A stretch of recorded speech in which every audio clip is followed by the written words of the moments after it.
guys? And welcome to another edition of the Investigative Team Show, otherwise known as Tits. Tits. Pull out your tits.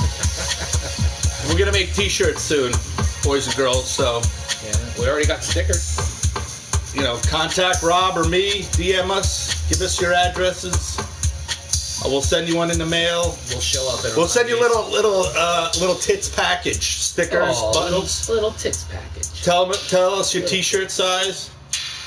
You know, little tits, big tits, little tits, man tits, moobs.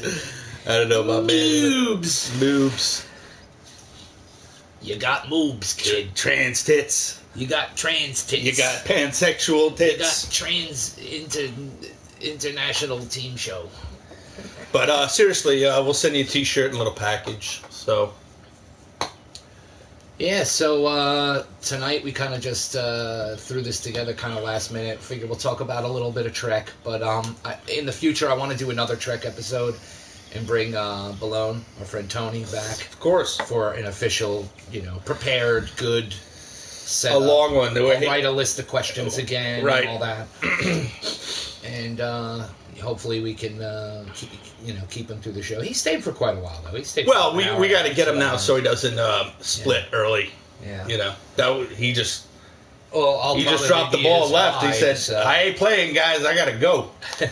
So it's like, motherfucker, we wanted you for the whole show. So it's cool. It was good though having his insight. Yeah, because he's been a lifelong Trek fan. Yeah, that's why.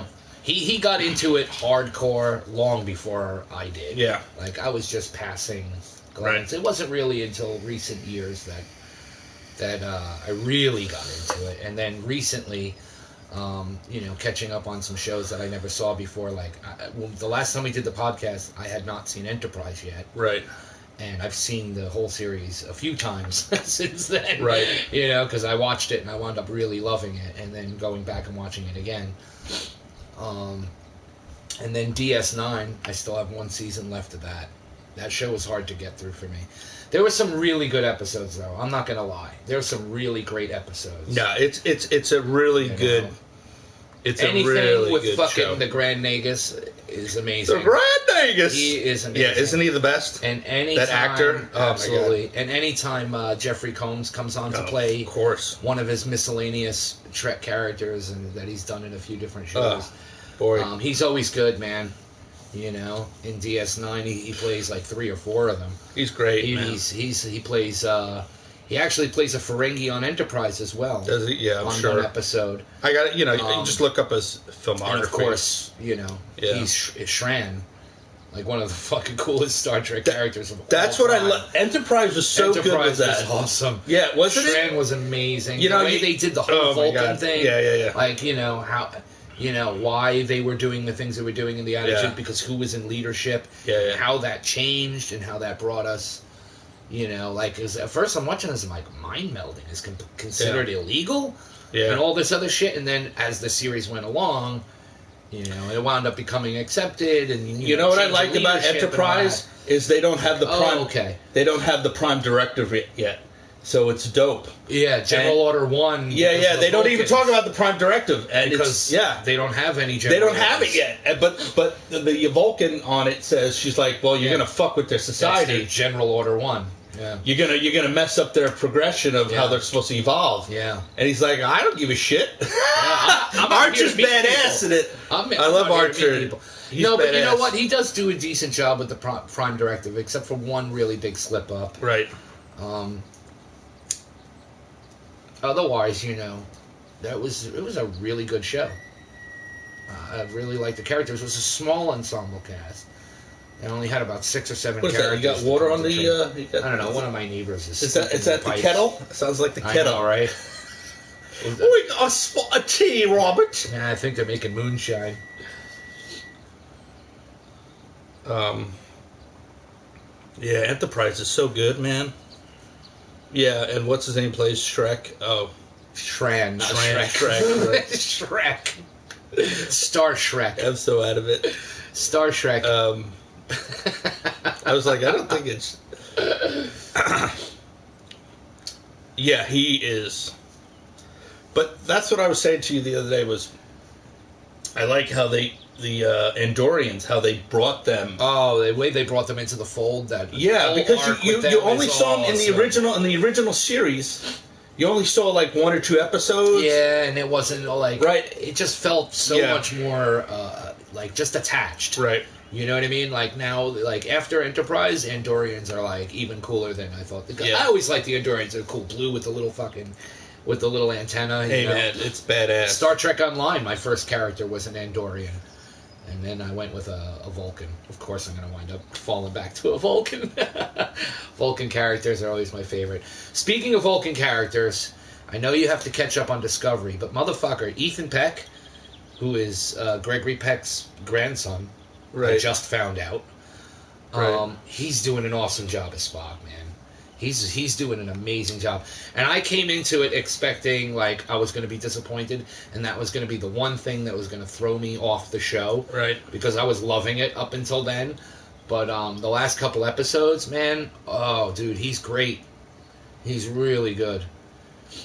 And he's forcing, Sonequa Martin Green, who's playing Michael Burnham. Mm-hmm. She's been good throughout, at least in my opinion. I think she's been a great actress, and she's done a fantastic job. But the scenes that she's doing with him in the last couple episodes, it's like his performance is forcing her to up her game even more. Right. And those scenes are so fucking solid. Yeah, you got to catch up, man. I'm dying to talk Discovery so bad. That's why our next one, I'll talk about it a little bit more in depth, but yeah, I've been watching it a lot. Like, I've watched each episode several times already. You know? And those short treks are badass. I know you watch those. You told me you saw those. Yeah, I watched the one with Harry Mudd, Rainn Wilson. Genius. He's great. Yeah, he is so good. He's been in 2 other episodes. He is so good, man. Wait till you see the episode that features him in season 1. Right. You haven't gotten to that yet. It's hysterical. He's great. He, see, even Angelito was able to catch up. Right. You gotta catch up. Yeah. You gotta get there. I mean, I've been doing it and catching up on DS9. I got 1 season left. Right.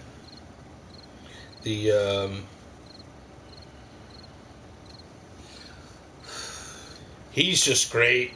That episode was great. They could do they're 15 minutes long. They're great. They could just fucking knock them out all year. I hope. Well, see, not really, because they filmed. The reason they were able to do it is because they filmed those while they were filming the shows. Like the one with Saru, right? When it shows awesome. How he joined Starfleet. Yeah. They filmed that the same day that they filmed like 3 episodes ago or 4 episodes ago. Yeah. When they go to. Are they showing more like go to his homeworld and finish out that story? Right. Are they doing more like that? Are they doing other aliens things, or are we more concentrated on the humans more now? No, there's a cool mix. There's a cool mix. It seems like there's so much drama with the humans. I'm like, the whole thing of Star Trek is you learn. You got to remember this. It starts off 10 years before the original Trek. Yeah. You know what I mean? This is. I'm getting so sick of this though. Even with Star Wars, the fudging in and the fucking two. Yeah, but this is working, man. It's really working. No, I'm saying. And the way they're tying things together, like the Cage episode was oh my god, it was like a continuation of the Cage. And they did a really good job on that. And here's the cool thing about it is that even though they're aesthetically different, right? I don't know if I mentioned this. I wanted to mention this. Did I mention that it has this Mass Effect? No. It kind of has this look. It has this Mass Effect aesthetic, and even the sound design reminds me of Mass Effect. So it's like you combine Mass Effect and Star Trek, and you get this. Right. And it's modernized, and it's a serialized story, which is my favorite type of storytelling. Right. You know, because there aren't any gaps or holes to punch in your own storyline, which can happen in other shows, and does happen in other shows, and some of my favorite shows. But yeah, it's awesome, man. I really like it a lot, you know. And people are hating on it, and you know, in the beginning, oh, it's not my Star Trek, and, you know, Michael Burnham's Mary Sue, and, like, they're not paying attention to the character then. Right. She's human, and she's vulnerable. Right. But she's usually the smartest person in the room, and she's extremely capable, and she's extremely dedicated, and she tries to live her life like a Vulcan, but she's just so fucking human. Right. You know what I mean? Like, the last episode, she was at a point where she was helpless. I'm not going to say why or what happened, since you have not seen the episode. Right. But there was a moment where she was completely helpless. There was nothing she could do, and she did a great job. You know, you felt it with her. You felt helpless in that moment. Right. Yeah. Waiting for a shore leave version of Discovery. I call it Disco. I call it Discovery. That's funny. It Disco. I know. I like when you say that. I'm like, what is he? Oh, I get it. Yeah, I call it Disco. That's funny.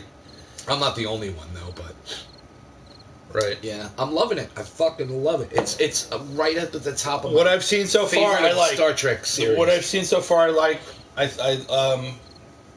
love Enterprise. As long as the writing is good and it flows good. I think the writing's been amazing. Yeah. You know, there are a few things here and there, you know, like I might have done a little bit differently. Like the outcome of what happens with Saru's people. You've already seen the short episode, so you know there's the Ba'ul, and the Ba'ul are the ones that harvest them. You know what I mean? Like, you know what I mean? They're breeding. Yeah, that's why they pray to that thing. My prediction was that what it was that was a dope. That was a dope episode. When they go through their death cycle. Yeah. You know, they think they're being culled. Yeah. For harvest by the Ba'ul.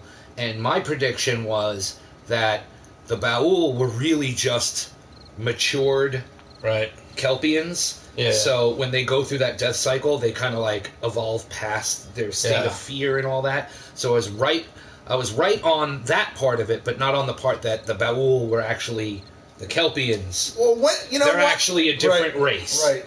That's the only spoiler I'm going to give for that episode. When the fuck they're a different race. When is the real Starfleet going to get us, man?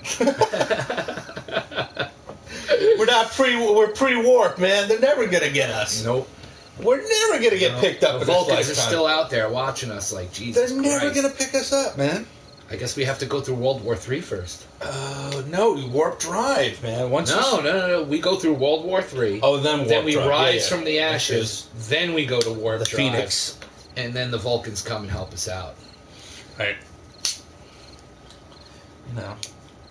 But that's what I love about that episode, though. Is the Wait, so disco. So is that why they have disco? Yes, on the show they wear the disco. On the show they have these shirts, like when they're jogging. They or whatever, do a lot of camera and it flares. says disco on there. They do a lot of camera flares with it. Depends on the director. Sometimes it feels just very natural light. Yeah. And sometimes you get that really computer generated, and you get those flares. Freaks just did the last episode. Did a great job. I'm going to say over 90% of the episode.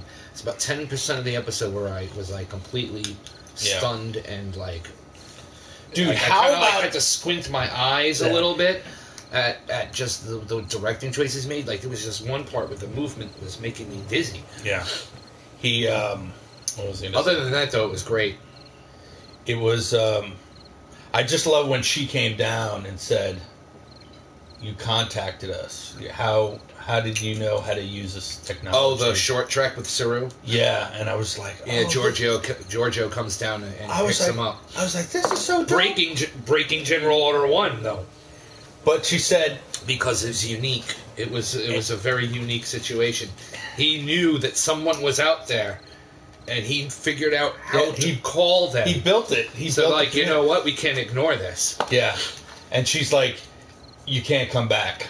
Either you come, or we leave. Well, as you know, they do go back for an episode. Oh, do they? Oh, that's dope. They filmed that short trek the same time they filmed the episode. You see, that's why it's kind of cool when you do shit out of order sometime, because then you're like, oh, there's a whole backstory. Oh, that's awesome. Yeah, there's... So, I like the backstory. So, that's what's great about Batman Begins. You see the whole origin. That was one of the... That's my favorite on-film version of Batman's origin story. Definitely. The whole trilogy, or just that movie? Burton did a good job with the origin story of Batman, but Batman Begins was... Oh, yeah.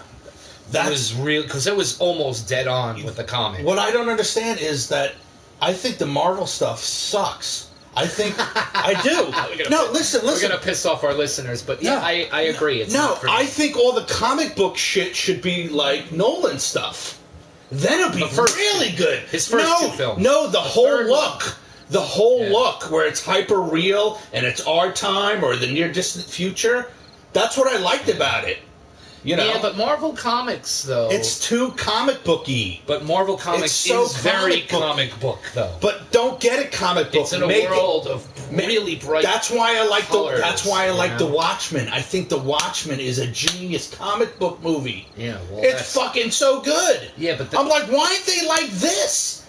Just like this realism. Because the comic itself is... I'm not talking about being a dark theme. I'm just talking about like a realistic kind of like our future where we believe it. That's why sci-fi is good. That's why like Aliens is good. A lot of comic books, though, are sci-fi. Right, but... Marvel's got sci-fi and fantasy. Do your comics like that. That's why I like graphic novels. Graphic novels. Batman porn parody. That's what I don't understand. I don't hate the Marvel The first stuff. two Nolan films are great. The third one lost me. Yeah, it kind of got... It lost me because of the way it just went so far away from the comics. But the thing is, how do you... The changes they made it like, why? How do you top the second movie, though? It's so good. I tell people, even if you're not... I watched that the other night. Even if you don't like Batman... I was like, this is such a good movie. You don't like comics, you don't like anything to do with comic books, you still have to see that movie. Yeah. Because it's just... It's nearly perfectly made. It's so good. Every fucking camera angle is great, man. He is so good as the Joker. Oh my God, he plays a great villain. I think that's Nolan's best film. I honestly do. A lot of people might argue against me on that. Yeah, I love a lot of his stuff. But I love Interstellar. The pace of that film and the tension, the way he builds and releases tension, and there's very little release. It just builds and builds and builds and builds. But he does it so well. That whole opening sequence with the bank robbery is amazing. Oh, so that good. Motherfucker, you know who you're stealing from? He's on the fucking ground, and he fucking puts the thing in his mouth, and he fucking pulls the cord into the bus. Holy shit. That was crazy. Yeah, I love how he comes out in the other school buses. That was dope. And each one of the guys was... told to kill one of the others. It was just him. Yeah. It's brilliant. It's a good crime movie. Yeah. It's a good, heists and shooting at cops and all this. And the color palette works in that film hostages. Really well. He plays such a good psychopath. It's such a good movie, man. The time check is 10:08. You've been on for 26 minutes. The 26 on the time check. Well, time check. When I put the time check. Tits. If you're not aware of what we do on Tits here is, what are we doing? Playing. Right now we do live stuff because our studio system is down. We need new pewter. I love that Tits, Rob. That's a nice one. Oh, put it up. I want to take a photo of that one. Put it back up, but that's a nice... I want to take a picture of the nice tits. Oh, put it on the angle, please. That's nice. Slightly tilt, tilt. It's about all I can do for you right now. I'm not standing on No, I like it on an angle. I want it on an angle. You'd have to take it that way, then. No, because it just looks like a tits. I'm looking straight ahead. I'm not looking at the ground. You had it on an angle before. Where were... Oh, you mean from up here? Yes, there you go. Aerial shot. Looking down. Ooh, I fell off. Oh, yeah, that looks nice. And give me the tits. Nice. Dope. That's dope. All right. Get that. Sweet. That's a nice one, Robert. It's very nice. So, in case you're new to the show, we talk about like sci-fi. And shit on Marvel. Shit on Marvel. I'm so glad. Some of the stories are okay. There's a few okay movies. This one's good too, Rob. This almost looks like a Scrabble set. You know, looks like a Scrabble. It's dope. See, it's dope. You're like creating art through the video game, and then we're fucking posting it. It's fucking dope. I love it. It's the dopeness. So we talk about sci-fi, and today we're talking about Star Trek because we I don't know. It's just been cold fucking winter in New Jersey. Yeah, it's been a bit. It's been a lot. You know what? Ow! I missed the hay bale and I took damage and I broke my leg. 4 months out of the year around here, it's fucking cold weather, so you kind of like you get cabin fever. But we were just stuck on thinking of a show, and we got other shows. We have other ideas. We just haven't. Yeah, we have. We haven't got to. We have a list of shit, but we're trying to get other people on. You know, we're trying to get some scholars. No, we're just trying to get knowledgeable people. The shit we want to rap about. But we got shows coming down the pipe. So we just talked and we're like, dude, are we doing a show? And he's like, how about a Trek one? I was like, yeah. Because I recently was watching Enterprise, and he was watching Deep Space Nine. And I watched Enterprise already, and I was like, oh, wow, this was a good show. I forgot how good this was. Enterprise was really, really good. And then he said, start watching Discovery, and then I just started watching. They're just fucking, it's a lot to do. And 42 minutes is a lot of fucking time, man. Yeah, but catch up before it's harder to do so. Like I'm getting through 7 seasons, dude, of DS9. When you just got 13 episodes, 4 short episodes, and 9 episodes. Before I got my streaming hooked up, I have shit on Blu-ray, and I still buy shit on Blu-ray. It's always good to have a second source. Because if that shit ever goes down... I like to have Blu-rays because I like to have it in my collection. Yeah, I have a library. So the commentaries. I watch movies motherfuckers will never watch, ever. So anyway, I find myself doing that sometimes. Yeah, I'll say reference to movies. People are like, what? I never heard of that movie. I say, because you don't watch it. Yeah. Anyway, when I bought the Blu-ray set for The Next Generation, I fucking went right through it. Every night I watched it till I finished it. Yeah. Because I was like, I want to see what it looks like. And I was like, oh, man. Wow, this was such a good show. And I remember it was on live TV. I was going to pick up the original. I have a small TV guide of them on the cover. Yeah, that's cool. Of fucking 1987, man. You forget it's late 80s. I know. You forget it's late 80s. We were in school when that was on. Yeah. And I was so psyched when I was coming. I was like, a new Star Trek? Awesome! My generation, I can fucking watch. And I love Kirk and Spock, man. They're my boys, man. Honeymooners. Remember that? Yep. It was the Odd Couple, Honeymooners, and then Star Trek, and then Twilight Zone. And Twilight Zone. I was up all night. East Coast was dope in the 80s, man. These local channels had the best lineups. Odd Couple. Yeah, but now you have all of that at your fingertips. I know, but it was good. Crazy? It was good programming. Yeah, it was good. It was smart programming. I just watched the whole thing on a little. Like I watched I love YouTube because I'm watching 60 Minutes, but in Australia, and they did a piece about 60 Minutes from their point of view, and I was they did their 60 Minute show. They did a Sesame Street version of their take from their point of view of the show. And it was just like, oh, cool, this angle. And then you're like, oh, man, Sesame Street was so good, man. It was so talented. Yeah. The writing was so good. And then you think, remember the Electric Company? Yep. It was like, it was so much good shit growing up around here on television. It was like smart TV. But anyway, April 1st on CBS All Access, Twilight Zone remake. I saw the trailer for that. Yeah. And it doesn't look like it's going to be like standalone episodes. It looks like it's going to be another serialized story, like, but just trippy as fuck. Check out the trailer. It's going to be the production values and the filming look like it's going to be like just beautiful to watch.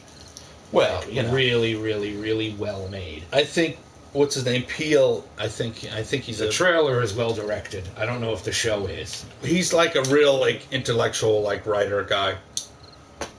So I don't know if they're going to be standalone episodes like the original, or if it's going to be he loves all that continuous shit. Story. I wonder who asked. I'll give it a try. I'll give it a shot. It's like, hey, you want to host a new Twilight Zone? Fuck yeah. I'm not Rod Sterling, but fuck it. Yeah, I'll take that job. Anybody would take that job. I'll take that fucking gig. You know. I just hope it's good. Don't be corny. You should get William Shatner in it. Oh, yeah, of course. Just for one episode. Well, whatever. Yeah. He's in a lot of the old ones. Because he was in Twilight Zone. Yeah. He's like in 3, I think. Yeah. Right? He's the one at the diner. The wing of the gremlin on the airplane. The gremlin on the airplane. And there's this one weird one. It's him, an older man. I'm trying to remember what the story was, what the premise was. And it was a woman. Shit, I can't remember. He was really young. I know. I think there's 3, but you can look it up anyway. He was in his 20s back then. But that's 60s, right? Yeah. No, that's 50s. Twilight Zone started in the 50s. Yeah, I think so. Yeah, it got bad when they started shooting it like on like video or something. It started going. It was like past its prime. The movie was cool. The movie was cool. It was campy in the right places. It was serious in the right places. It was really well done. It was it was good. Yeah. You know, the comic book one with the kid with the psychokinetic powers and shit. Yeah. Was so wild. It was really well done. Yeah, that was. How about the one where it just is it the ending of it's the beginning of it with Mr. Canadian actor? The one who passed away during the filming of this show? No. It's the little segment in the beginning of the Twilight Zone movie. What's his name? Blues Brothers. Is it Blues Brothers? Yeah. Dan Aykroyd? Dan Aykroyd. Isn't he? He goes, hey, you want to see something really scary? Oh, that was the opening sequence. Yeah. That wasn't the opening story. Yeah, it was opening sequence. You want to see something real scary? And then at the end, he picks up somebody else. Yeah, but is that fucked up? Yeah. You think about it now, you're like, holy shit. That's right, that was Twilight Zone. Yeah, it was dope, man. I almost thought that was Creepshow. Yeah, Creepshow. I was just thinking Creepshow's great. Creepshow's cool. Creepshow's really good, man. I hated the bug one. That's roaches. Oh my god, that scared one the really, shit out of me. I was like, God. I hate fucking roaches and bugs. That kind of shit. I'm like, it's so disgusting, and it's like it drives you nuts. So you're like, that got me as a kid. Yeah, me too. Big know, time. The Stephen King was in the first story. meteor shit. Did we talk about this on another podcast? I don't know. Who knows? Who knows? Or did we just talk about this at one point? I haven't heard any of our shit, but now we drifted off. What about Star Wars, Rob? Episode 9. What time? The last ditch effort. 36 minutes, 29 seconds. Star Wars. Okay, I think the trailer is coming out. It should have been out. No, it's coming out April 10th or 12th when Celebration Chicago happens. It's in Chicago. We gotta go to that one year, man. And we have to go to the new fucking theme park. I'd like to see the thing in Disney. The theme park? Yeah. Let's go. I saw a car. There was a car in front of me coming when on my way to your house. We have to do tits from there. And what? What, live from... Yeah.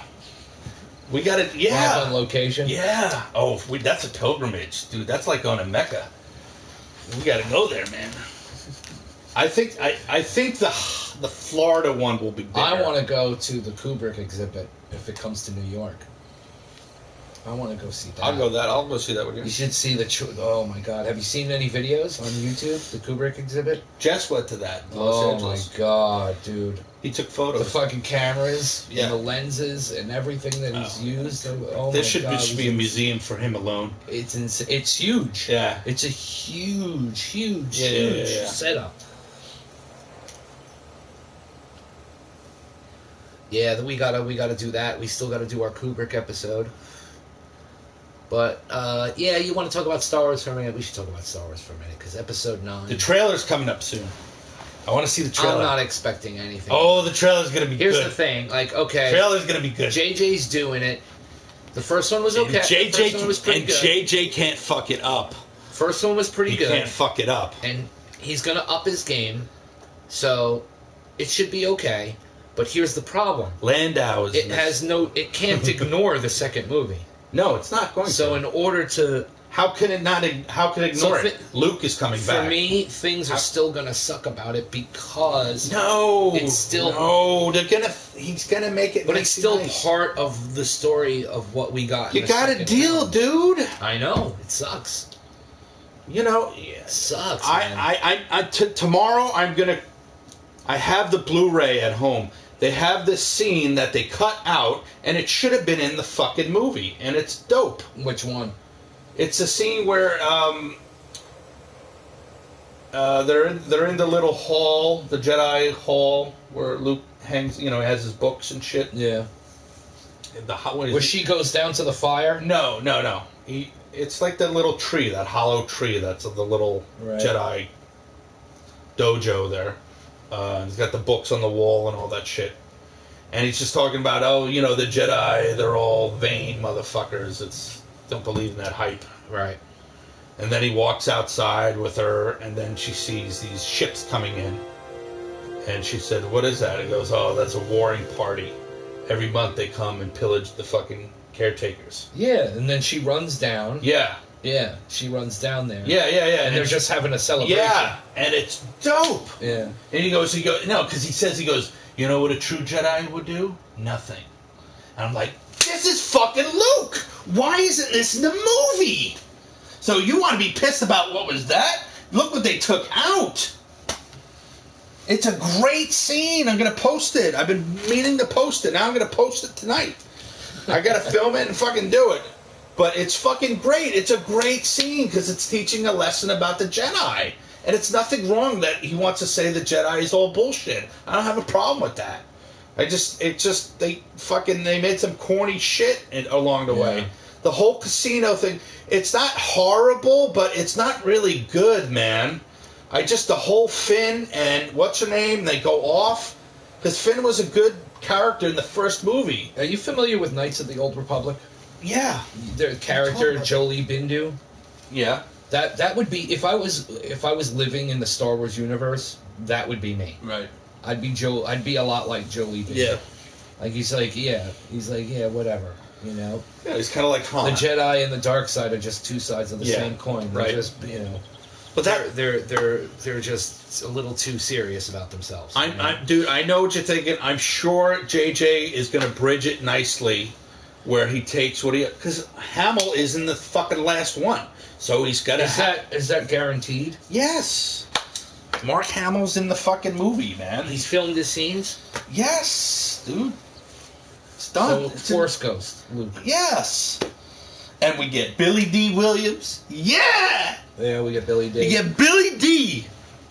Billy D. Billy D should have been in the second. So you got Landau, Chewie, 3PO, R2. Force Ghost, Luke, Kylo Ren, who's going to find his fate, be dead or whatever, or go vanish into another dimension. I don't know what the fuck's going to do with him. He gets kind of like when Vader gets, he fuck the Death Star blows up, but he gets thrown in his face. You think he's going to find his redemption in this film or not? I don't know. I don't care. I don't really. I just want to be surprised. I just want the film to be good, man. Just be good. And it's going to be good. I just don't, I hope, he can't fuck up. He knows a lot is on the line. He knows there's so much controversy from the second film that he had to make it.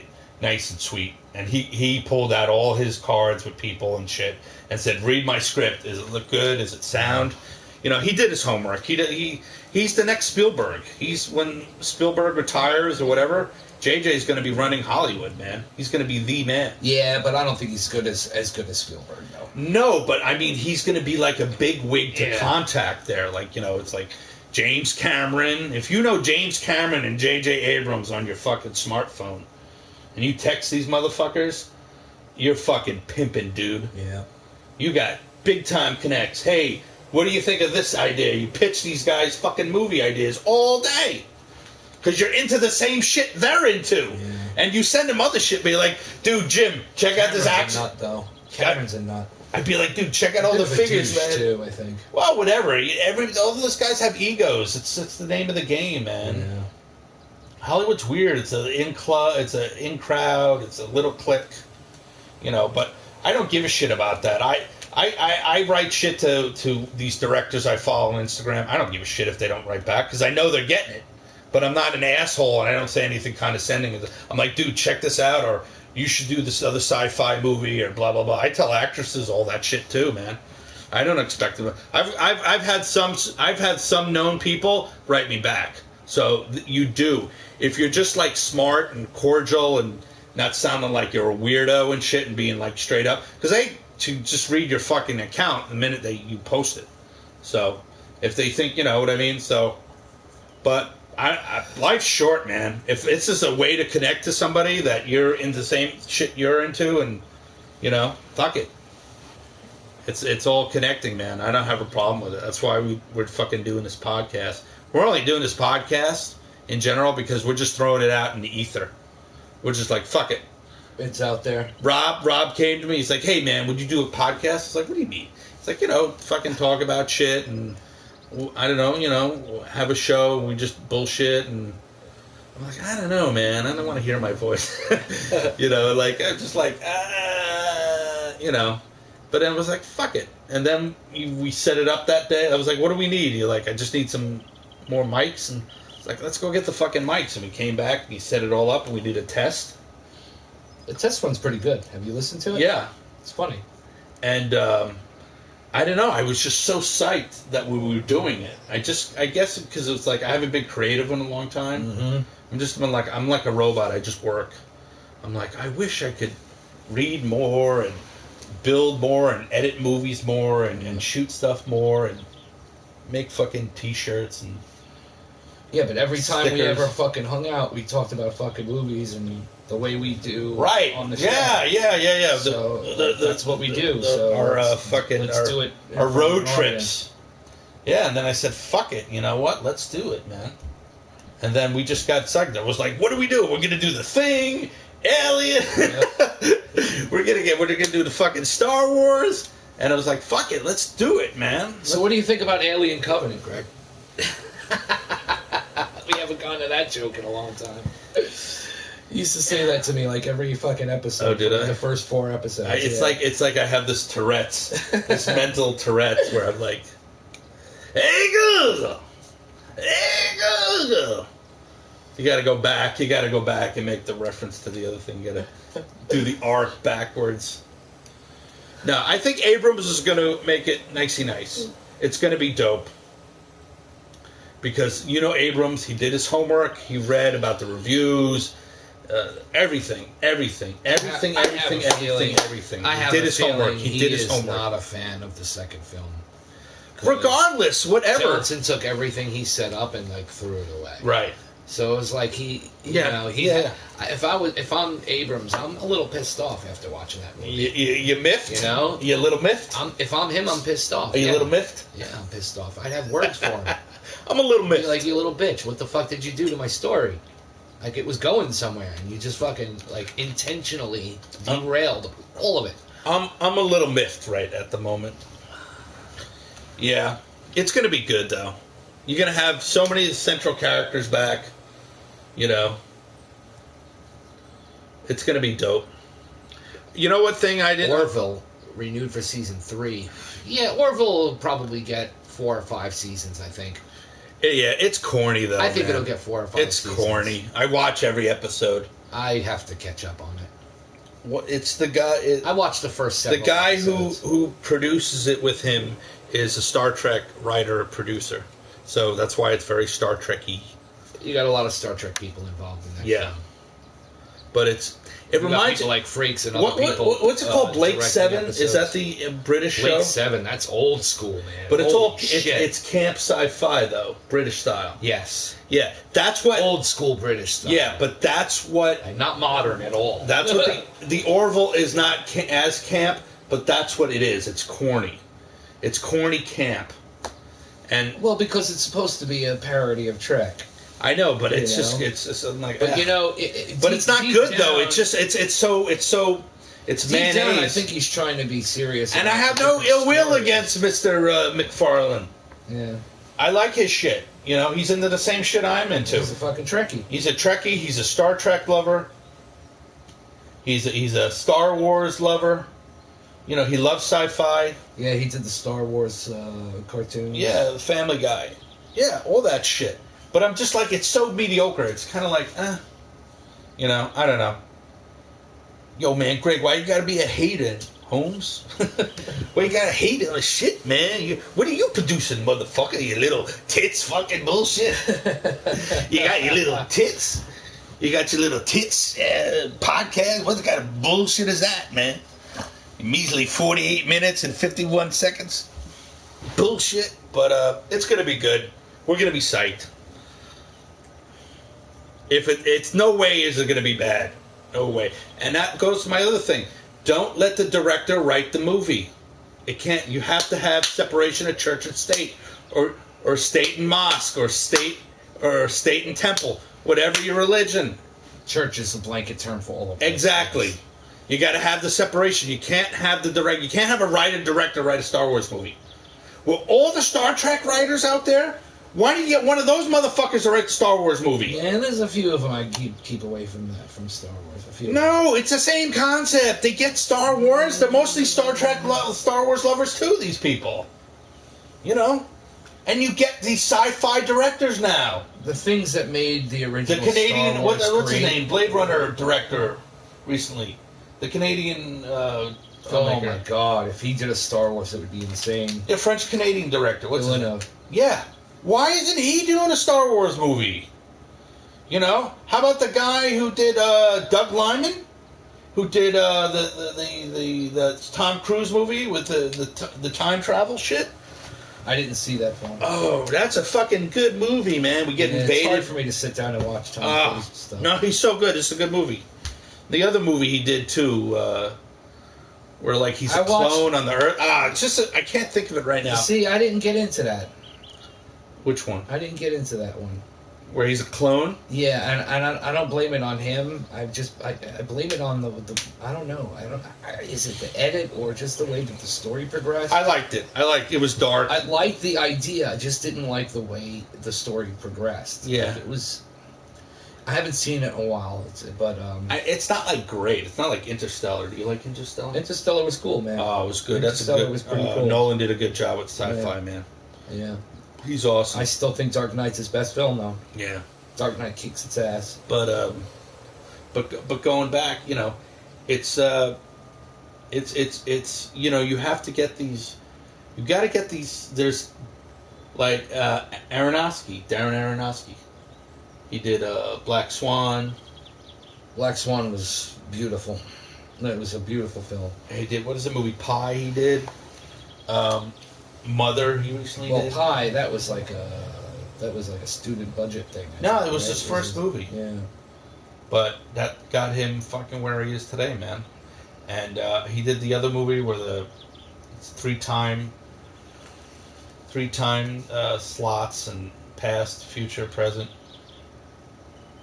And it's the same character, same actors, and it's a good sci-fi movie and good like period piece movie. I forget the name of the movie. The music's great. He's a great, you know. He should make more science fiction. He should direct a fucking Star Wars movie. Yeah. You know? Spielberg should direct a Star Wars movie. Spielberg is a good choice. I mean, Spielberg he did all the most logical choice. Yeah, I mean, Jesus Christ, can we have the old fucking champion in there do it? So it's gonna be good. So don't worry. Star Wars is gonna be good. The trailer's gonna be dope. Rank.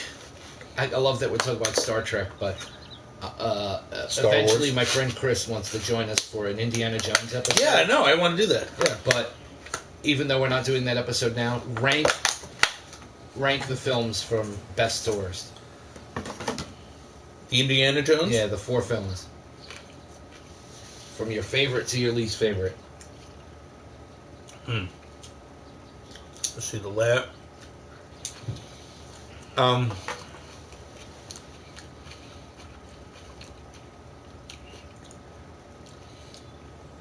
The first one is the first one. It's always on top. I think it's 1. Yeah, 1, 3, 2, and 4. Nice. Yeah, definitely. That's mine. The first one's great because it's the first one and it's just an awesome film. Third one, Sean Connery. And River Phoenix in the beginning. Was better. Oh yeah, that was great. Again, That opening sequence is amazing. Again, a backstory about Indiana Jones. and, how fucking dope is that? Yeah, fucking. Yeah, that's amazing. The film score in that is so good. John Williams. So good. Yeah. I had to eat, ladies and gentlemen. Sorry. Ladies and all 2 people. Angelita, buddy, how you doing, man? How you feeling? Better?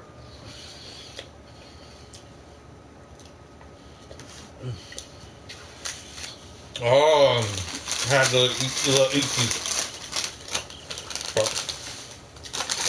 It's gonna be good, Rob. Don't worry.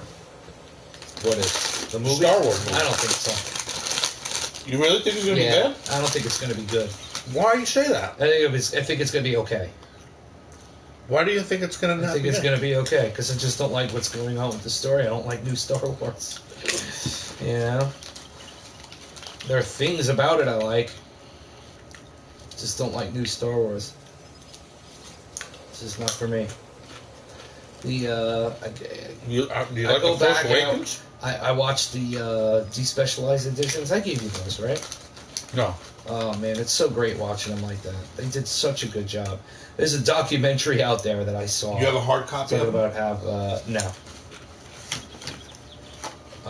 I had them on my hard drive. I thought I put them on a thumb drive for you. Thought I gave them to you a while ago. I'll try to look at stuff.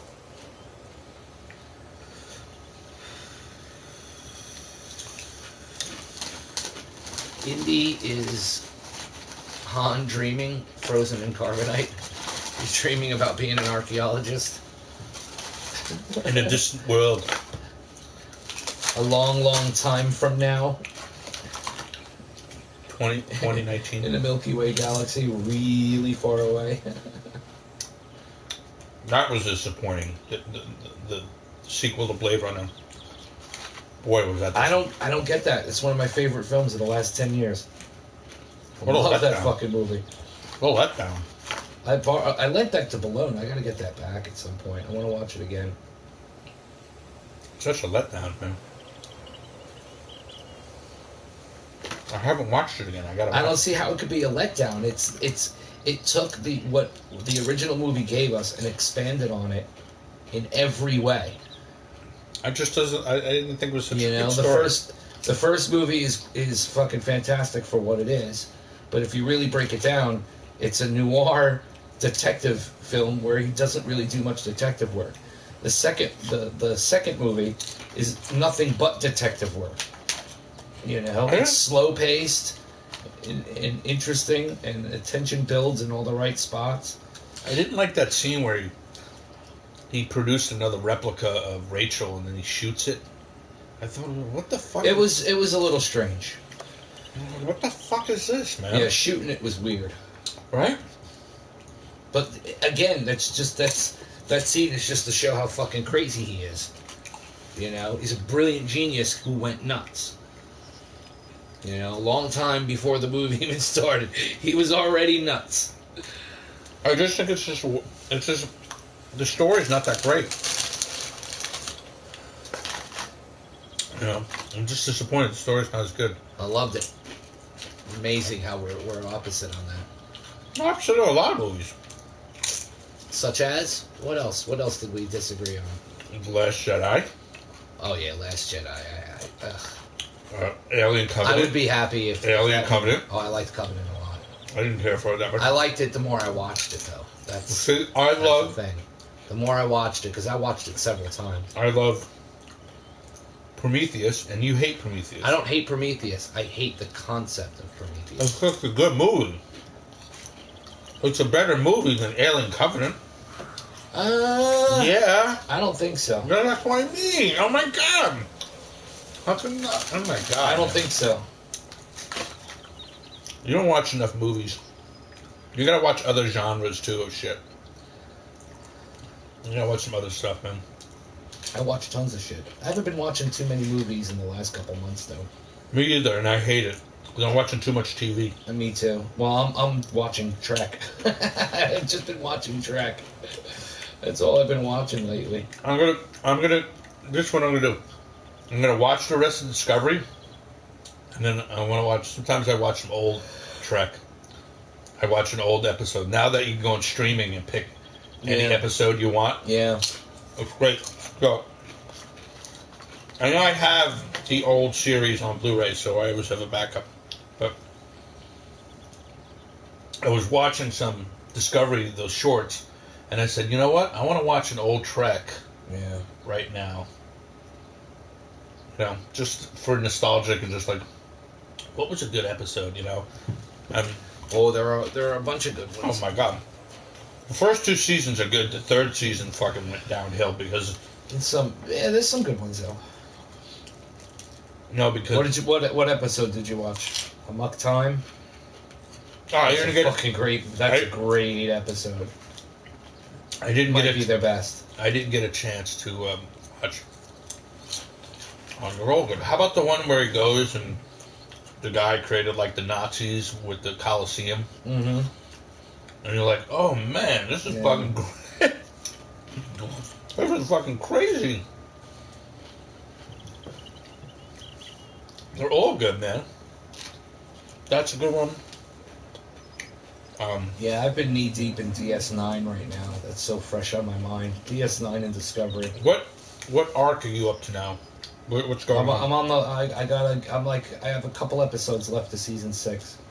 So by the end of this week, I'll be finished. 7? 7 seasons. Yeah.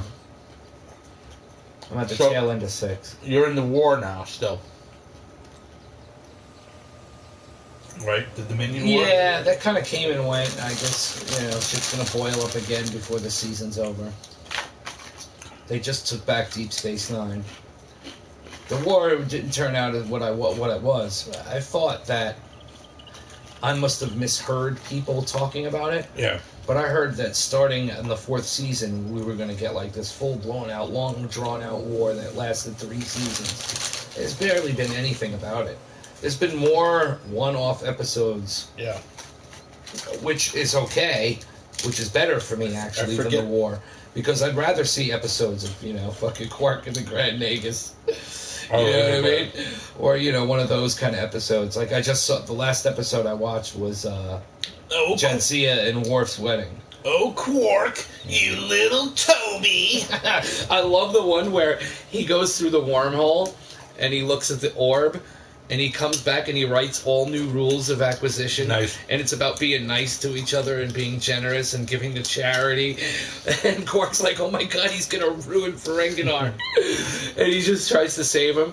Isn't that actor great, man? He's like, oh, no thank you. He goes, it might be fun for us, but it's not fun for the little beetles.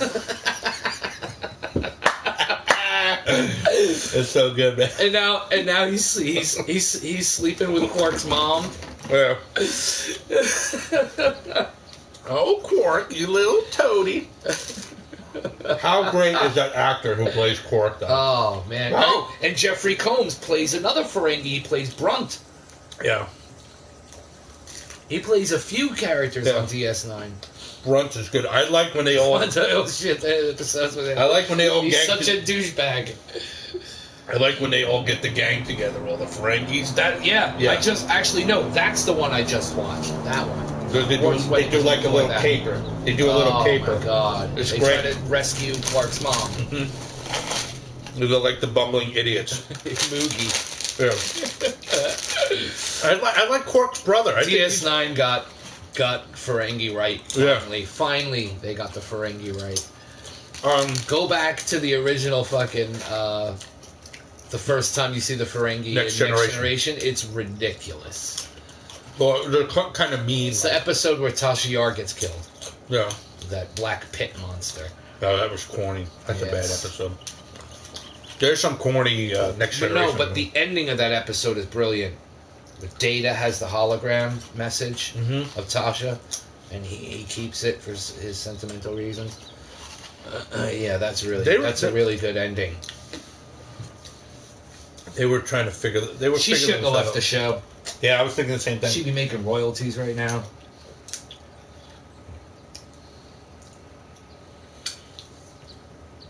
It's good they got rid of that older lady who was the doctor, though. Yeah, but she was good, though. Yeah, she wasn't bad, but... She was good. I liked her, because she was, she was sassy. But I liked She was cynical and older, and she wasn't taking any bullshit. She give a fuck who outranked her. She's like, you know what I'm saying? Yeah. She was just fucking saying it, I just liked, what's her name? More. And she was hot. Dr. Crusher. Yeah, no, Dr. Crusher's a good character because she's, Well, the older character, the woman, she just wasn't attractive, that's all. Yeah, but she was a good character, though. She was kind of had like a little Bones. You know what I mean? His Bones was the same way, similar, that kind of attitude. No, if she was an attractive older lady, yeah, I'd be like, more power. I'm just glad she got replaced. It is what it is.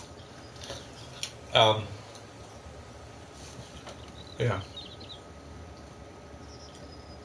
Been a lot of good doctors on the shows, man. Oh, that's their claim to fame, man. Angelino!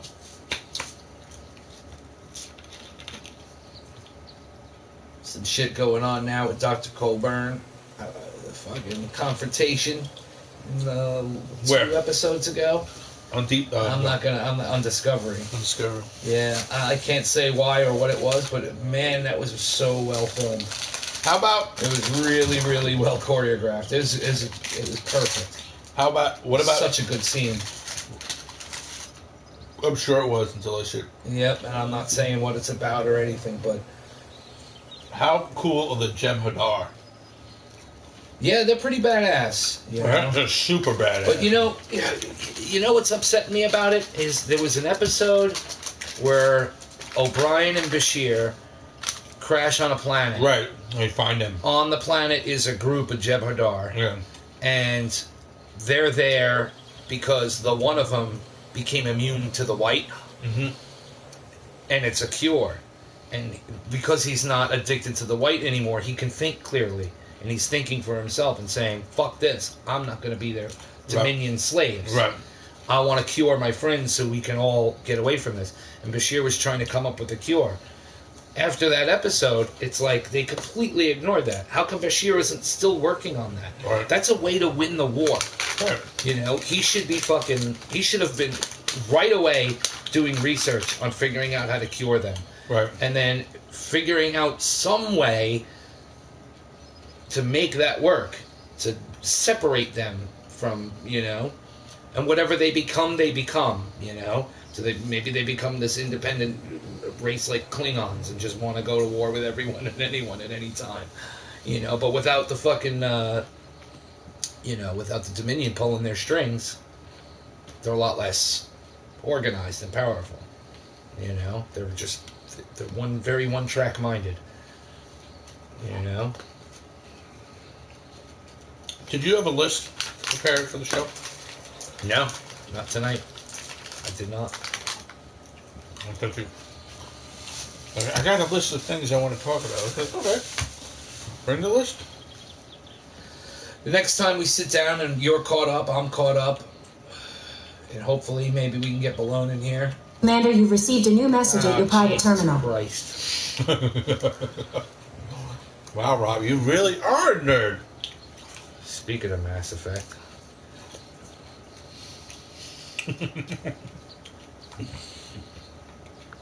Forgot to turn my shit down. Angelino!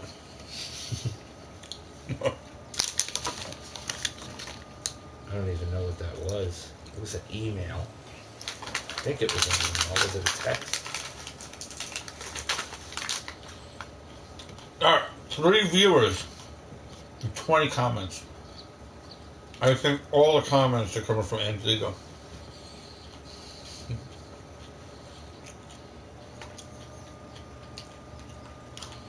Angelino!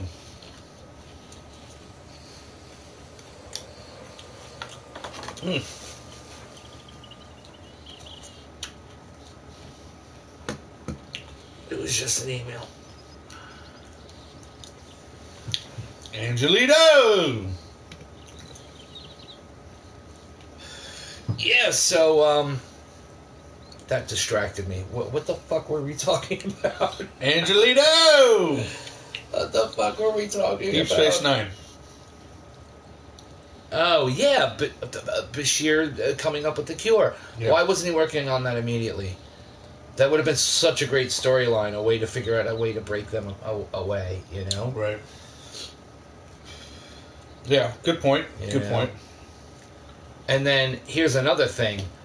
I'm at the point now where Odo is just going through this whole thing with isn't he a the great actor, matriarch, too? I guess, Yeah. of the founders, the Changeling, and they were doing, like, he was getting distracted. He was spending days and days and days because he kept doing the Great Link with her. Now, why didn't they work that into the story? Like, him, like, because they're sharing their experiences and memories and their feelings and everything. So why isn't he sharing that with her, and Right. and she's not seeing his perspective? Right.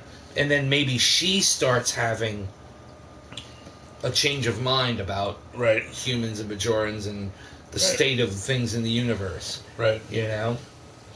And concepts of freedom and stuff like that. Like, they didn't use any of that. Right. But, you know... Yeah, it's still good though, right? It's better than what you thought. I know, I like DS9, but I still, honestly, I put it at the bottom. But that doesn't mean it's a bad thing. It's still good. I haven't seen Trek outside of some movies, Right. I haven't seen any Trek that I don't like. Right. But it might be my least favorite of all the series. Right. I think it doesn't stand. It doesn't stand against the other ones. And it's weird because it's produced, you know, by the same people. It is, you know what I mean? You had Next Right. Generation and DS9 and Voyager. It's all the It arc. just feels Yeah. like there's something out of step. I like It's it. weird. And, you know, and the characters too, and the way the stories are told, or it's just, I don't know, it just doesn't fit for me. You know, Cisco drives me nuts. The character is, you know, he's a good man, smart, blah blah blah blah blah blah blah, right? But I don't know, Avery Brooks just annoys me. You know, there was an episode where they went undercover as Klingons to find the Changeling, and they thought it was Gowron, Mm-hmm. but it turned out to be what's the other guy? The one that Worf winds up joining his family, Martok. Mm-hmm. Winds up being Martok's replaced by a Changeling. But Avery Brooks as a Klingon was awesome in that episode. Like, he was like, time to be Klingon? Alright, I'm gonna be fucking Klingon. He should have been like one of the main Klingons in the show, and they could have got somebody else to play the fucking captain in that show. Oh, he did. You know? I said it. No, he didn't. No, he didn't. Yeah, he was good in that as a Klingon. That was a really good episode. I think he's a good actor.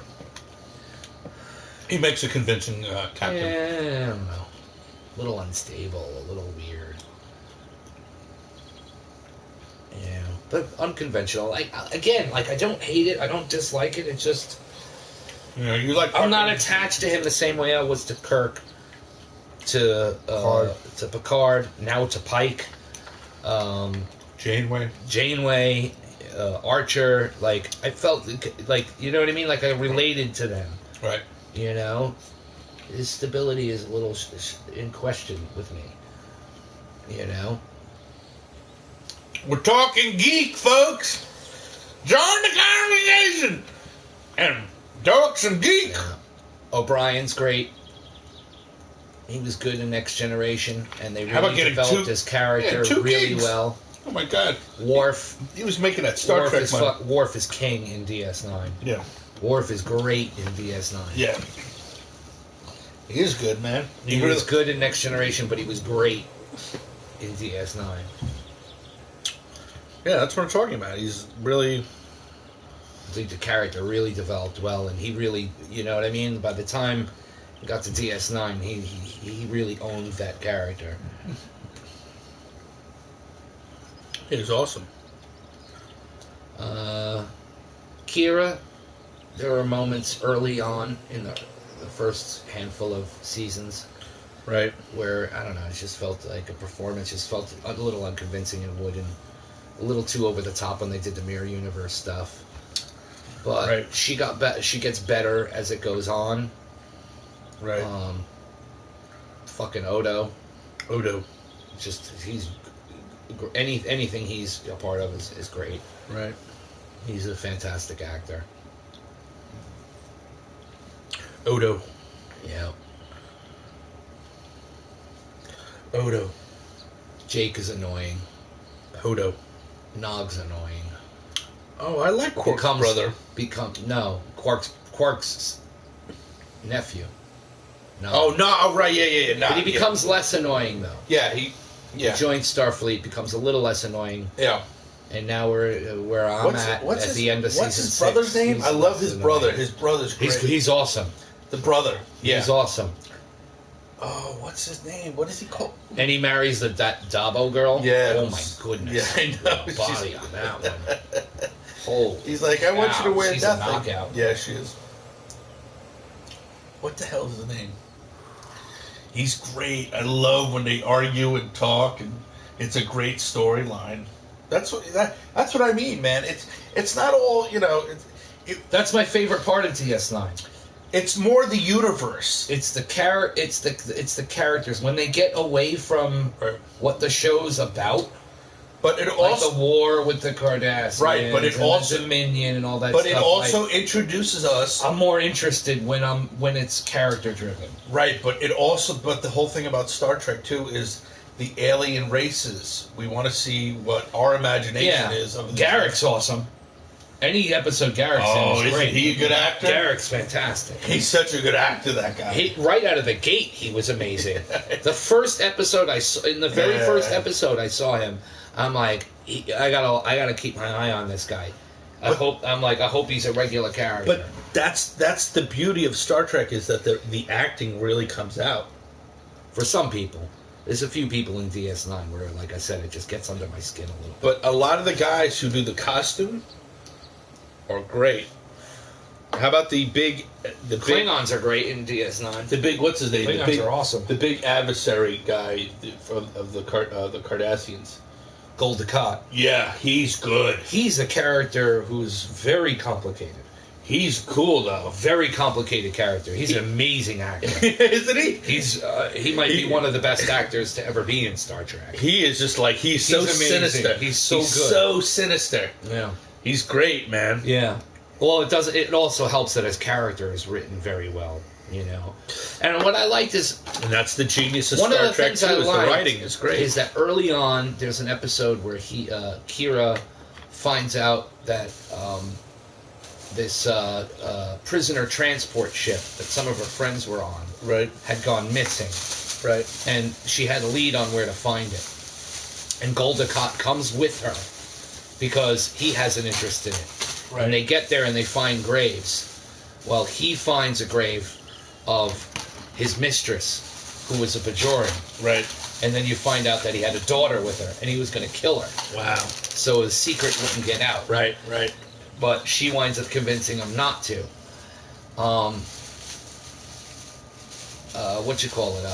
So I was like, oh, this guy's not quite the xenophobic, crazy, like, Bajoran hating. Right. Like, and this was pretty early on. I was like, oh, so maybe we're going to see him. He's not a Nazi. You know what I mean? He's actually got feelings. But still, up until right where I'm at now, in the last, like, 2 episodes I've been watching, where at the end of season 5, where his daughter gets killed. Right. And he becomes a mess. And now maybe I have a feeling he's going to have like this change of heart. It's interesting how his character does. I think he's going to wind up redeeming himself in this last season. It's interesting what comes next. Don't tell me, no. But I feel like he's going to redeem himself, even though he's kind of an irredeemable prick. The things he's done. I'll say one thing, dude. Billions of people have died because of him. They wrap it up. Millions. They wrap it up pretty good. Yeah, it's good. It's good Star Trek, man. It's all good. I wasn't happy with the 3rd movie that came out. I was kind of disappointed, and I'm tired of how. Which movie? The Star Trek movies that came out recently. The new ones? The reboot. Oh, yeah. Beyond. Yeah. It looks beautiful. It's a bad story. Yeah. What's the name of the Citadel? Beautiful. The Citadel? I watched a video on that talking about like the technology of Star Trek and at the rate that things can be built, and replicators and all that stuff. It was a really like in-depth video, and they were saying how it would be impossible for it to be built. Right. That something of that magnitude, but it doesn't matter. It's just beautiful. Yeah. It's just that reminded me of Mass Effect as well. It reminds me of the Citadel in Mass Effect. Just on a much larger and fancier scale. That's why I like Star Trek so much. It's acting, the chemistry with the actors, the writing, the story. Yeah.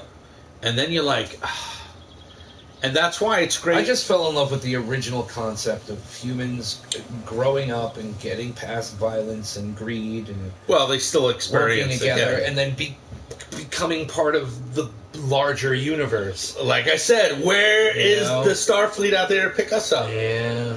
They're never going to pick us up. Yeah, just the concept, Roddenberry's original concept. You know what's weird now? It's beautiful. There's so much sci-fi out now. I'm kind of thinking it's getting in everybody's psyche. So if the mothership does actually land in like Washington Square Park, or Central Park, that people wouldn't be too like scared. They will be scared, but they won't be like, well, they always make movies about it and television shows about it, so it should happen. Why not? All right, get to the Investigative Team Show. Who's watching live now? It's a sham. Our show is a sham. Let me take a photo of that one. Our show is a sham. It is a sham. Come on, cover it up there, fucking Marinsk. Do it half-ass. Come on, Marinsk. Get it right, Marinsk. That's dope.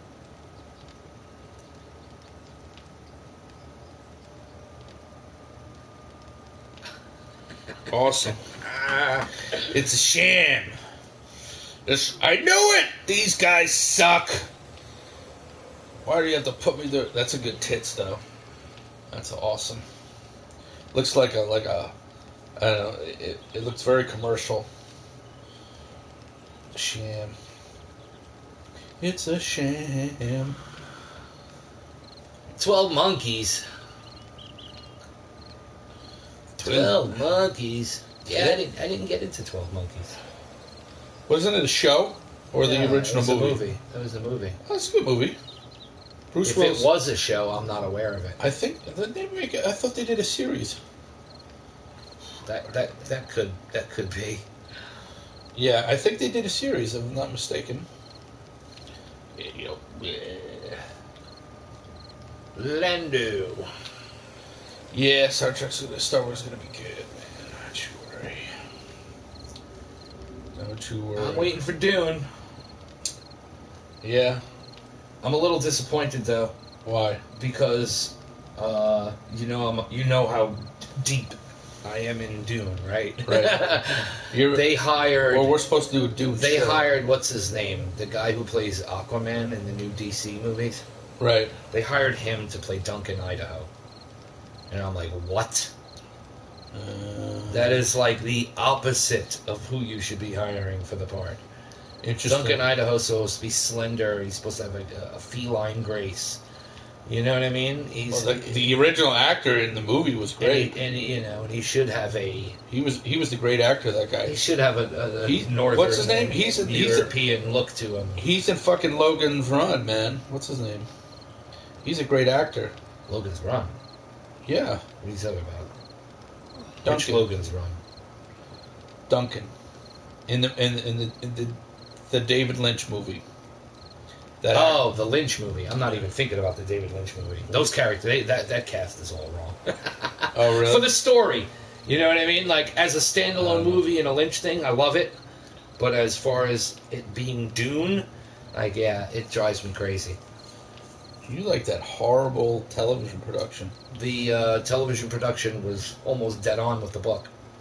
Right, but it was... And what little changes they made were interesting and clever. It was just so because bad. Pretty much they pretty much gave Orlan a part early on, like right from the beginning, instead of waiting until like book 3 or 4. Right. And they did that because she was...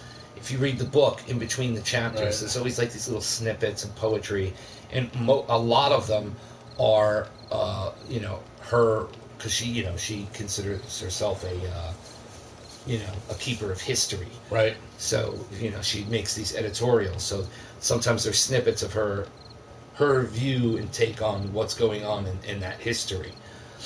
So taking those and building her character based on also what you have in the future right, books, right, it put her in the spot where she kind of needed to be in the books, but right, was your only experience with her in the books was through those right, little snippets. Right. Hard to explain unless you're actually reading the book and right, get in depth with the story and the characters. But yeah, forget about Orlan. They can get anyone to play Orlan. Just needs to be young, pretty, smart, and precocious. Right. Willing to stand with her shoulders back. Right. There's a million people you could hire for her job.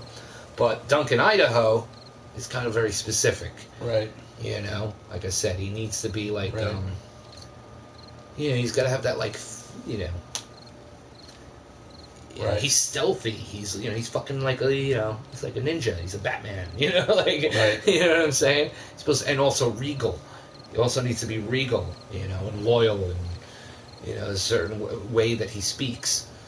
And here's the fucked up thing: is that his character, or a clone of his character, is in every single Dune book.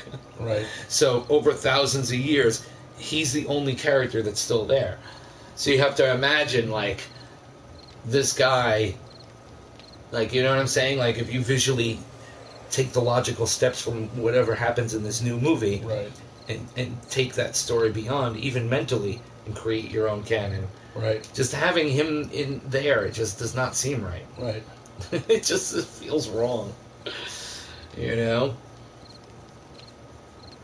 It's like, to me, it's like casting Dolph Lundgren in a fucking Martin Short part. Right. A role that's made for Martin Short. You got fucking Dolph Lundgren, or even worse. What was the guy? Lou Ferrigno. Lou Ferrigno. God damn. But yeah, it doesn't feel right to me. But the other casting choices, I think, are pretty good so far. The series expanded on the movie and the mythology. Okay, so there was a 12 Monkeys show. Yeah. That I was unaware of until just now.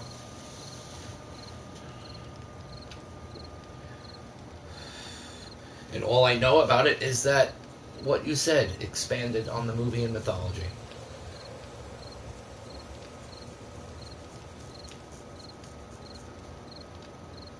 What you reading? I'm reading a little of this, a little of that. A little of this, a little of that. So yeah, I'll get through DS9. You'll get through Discovery. And then sometime in our future, whether we can get Balone here or not, we'll have a prepared episode, and I'll have a nice list. You know, try to convince Balone. Because I know Balone's seen every Trek episode a million times, but I don't know if he's caught up on Discovery yet. Right. I keep telling him, and I was over at my parents' house over the weekend, and Haley and Melissa went down to visit him, and I told Haley, I was like, make sure you tell him that I told you to tell him to catch up on Discovery. Right. Most definitely. But yeah, I'm really enjoying Discovery, you know? Love it. It's funny, I listen to the people that don't like it, and I really don't know what they're complaining of. You know what I mean? I kind of disagree on most of their points. I can see where some people are coming from, but I don't know. It's good. You know, I don't know what to tell you. It's good. It's different a little. It's definitely different. But yeah, that's what makes it good too. You know what I mean? I have to. So far, the two shorts I watched, it was very Star Trek. It was very good, especially the second one, the story about the alien guy. Yeah. Did you watch the one with Tilly? No, I was going to watch another one of them. The one with Tilly's great. I should have just watched all four of them, but actually, you could watch the one with Tilly. There's no spoilers there. I don't care. I don't care about That's spoilers. the first one. I saw the first episode with the Klingons come in. I saw that one. You know, I watched the Menagerie one. Yeah, that episode had to make no sense to you outside of the stuff going on. But I know about the cage and yeah, but everything else that's going on with the story must have been not made any sense. You know. Sometimes you just have to. Sometimes you get into stuff when it's there. You know what I mean? I just wanted to see the opening thing because I wanted to hear. Oh, it was awesome last time on Star Trek. Yeah, the whole hubbub. Yeah, when it's the whole hubbub about it. So I want to see what everybody was going ooh and on about. So I was like, okay, cool. And then, you know, I figured it out. You know, you can still figure stuff out just because you don't know the whole backstory of everybody. I mean, that's the beauty of Star Trek, too. I like the one-offs. I want one-offs. I mean, how great is the fucking flute in The Next Generation? You know? The one with the flute? Oh, that's the one where the beacon. The beacon, yeah. It gets he lives an entirely different lifetime in the course of 20 minutes. He comes back with the flute. Yeah. And he plays it, knows how to play it. Yeah. It's dope. There's an episode where he falls in love with this woman on the Enterprise, and she's a piano player. Yeah, she's hot. And she plays the piano and he plays the flute. And they go in the Jeffries tubes. She wanted to find the perfect acoustic spot. Yeah, it's dope. And they played there. That was a cool episode. It was, but then they realized... Imagine passing out for 20 minutes and waking up with a skill you never had before. Yeah. I would love it. You take a 20-minute nap and you wake up and you can, you know, you're a master swordsman. Well, it's like the Matrix. Or you could play the flute. It's like the Matrix when they download that shit into them. Yeah. Same concept. How proud are you of that Pepsi sign? This show. That Pepsi sign is awesome, isn't it? Of episode 1. Isn't it awesome? Yeah. Where did you get it? It's very fragile, though. If you did you buy it when it came out? My father picked it up at a garage sale. Oh, dope. Yeah. He was driving by and he saw it sitting there, and he stopped the car and he went and grabbed it. But if you look at it wrong, it'll crack. Yeah. It needs to be put in a frame. It does, but I don't know how because it's so three-dimensional. It's easy. You know? You extend the width of it more. We're describing this awesome Pepsi poster I have. It's made of plastic. It's an advertisement sign. Yeah, it's like completely three-dimensional. It's like a relief from episode 1. But it's cool, man. It's got why am I forgetting her name? Natalie Portman. Natalie Portman. It's got Natalie Portman on it. Pepsi, The Next Generation. Boy, when we watched that in the theater together, I fell asleep.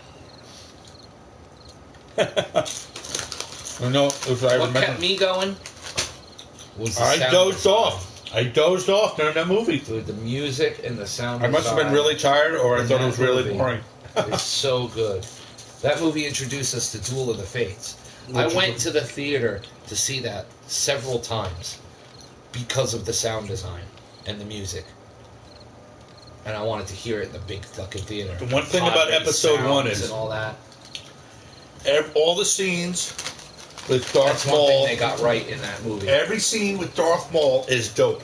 Yeah. How about when Darth Maul is speeding through the desert and he just gets off, he flips off and he starts fighting. Oh yeah, he has a fight with Qui-Gon. So dope. Yeah. And Qui-Gon gets on at the last minute on the ship to get out of there. Yeah. That's a great scene, man. It's so Star Warsy. It's fucking right there. It's gonna start losing health. Gotta eat. Gotta eat and drink. And I'm burning up. I gotta get away from here. Getting a fever? I'm 116 degrees. Oh my god. Time to cool down. Full pie. Well.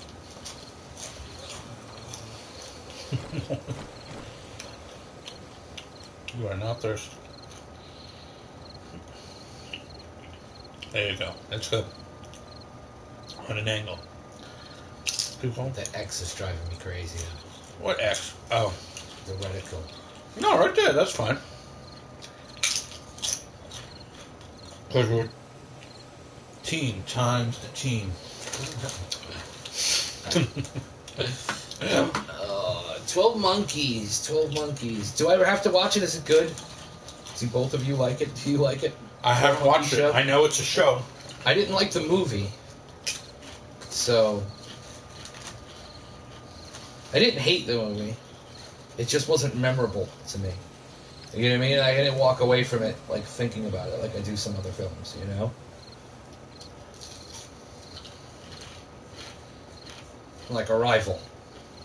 Oh, I love that movie. I thought about Arrival quite a bit after I watched it. It's a good movie, right?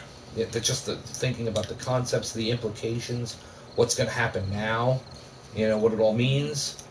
I love just the idea of just the way the aliens were and how they communicated and how they cracked the code and just it was fucking great. I felt so sad when the alien was dying.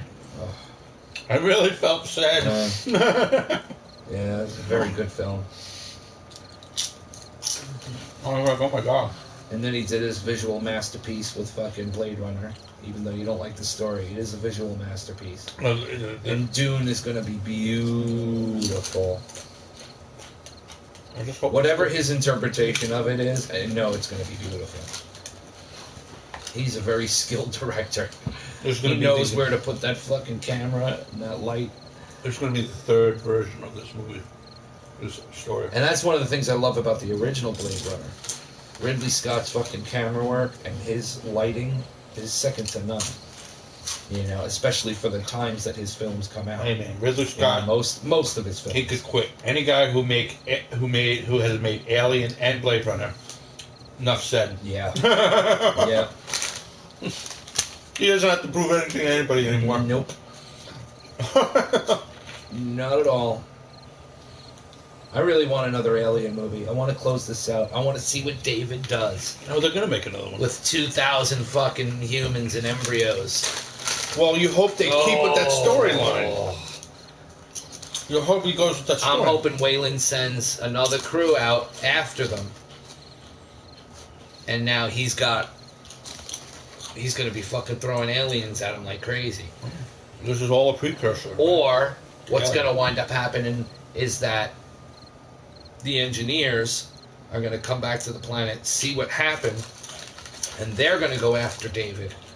And now it's going to be engineers versus all of David's xenomorphs that he just created. That would be cool. And that's a war between the fucking xenomorphs and the the engineers. Engineers race. It's going to be visually insane.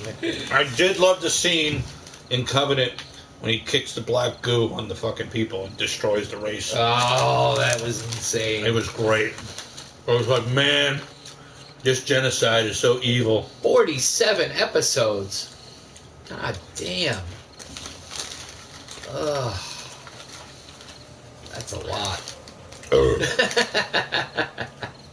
I was only expecting like one season. Well, that's like because I never heard of it. Is that that's like that's like, it was like 14 episodes or something. Well, that's like 4 seasons already. It's still going on. A season can just be like 12 or 13 now. It doesn't have to be like 24 or shit like that. Some are like 8. I think there's 8 or 9 even. Just to do, you know what I mean? How many was Discovery? 12? 13? Oh, Discovery's getting, I think, 13 or 14 episodes a season, something like that.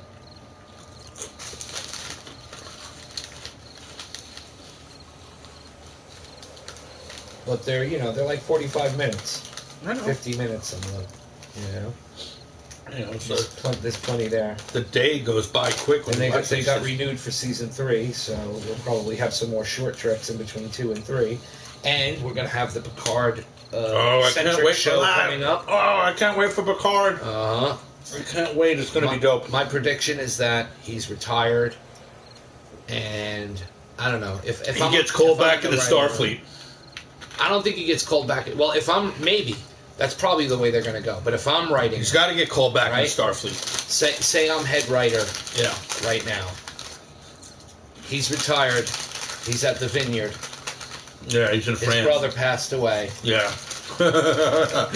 Rob is calling it right now. His brother's wife is there helping him. Oh, this is going to be good. Right? Get it all out now, Maybe Rob. Get it all out. Years ago... Yeah. 15 years ago, which would be 5 years after Nemesis, he marries Crusher. She passed away 5 years ago before the show starts. Right. She's buried there on the farm. There's a gravestone for her. And he's become... Crusher's dead? No. Yeah. Because this is him. He's alone now. Okay, he's got little to lose. She's still alive. You can bring her character on the show, though. No. She passed away. I'm writing the show. It's my story. No, I don't agree with it. But go ahead. He's sad. This is where we have a writer's argument. He's sad. He's alone, and he's also disillusioned with the corruption in the Federation, and he's become very cynical over it. Okay. Somehow, some way, he winds up, needing to travel, or get away, or he's needed. He's needed from an old friend. Okay, right? Could be anyone. For any side story, who's still doesn't matter. It's the B story. Who's still in the Federation? Possibly, it's the B story. There you go. I call that too. That's it. Don't even have to be in the Federation. That's my little arc. It could be another retired officer, though. Yeah, it could be another retired officer from Starfleet. Not in, but also has a different view and is maybe ignorant to the when is this coming out? Or I don't know, maybe next year, this year, I don't know. Angelina, when's coming out? Maybe that character, they see opposite sides. Right. Maybe he's just ignorant to the fact of the reality of what's going on in the Federation, the state of things in the universe going on right now. But that's the B story. That's what gets him on a ship. Right. They're on this ship to go. He's helping him to solve whatever that B story problem is. In the middle of all of it, I don't know, a la Voyager, they're not lost in space, but they wind up in the middle of some kind of conspiracy. Mm-hmm.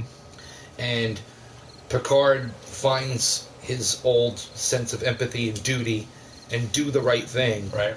And winds up going on making this choice, this quest that's going to take him through 4, 5 seasons, however many seasons you're going to get out of the show. I like that. All right? And through the course of this, it runs into all the different ideas that they have for the show are going to happen.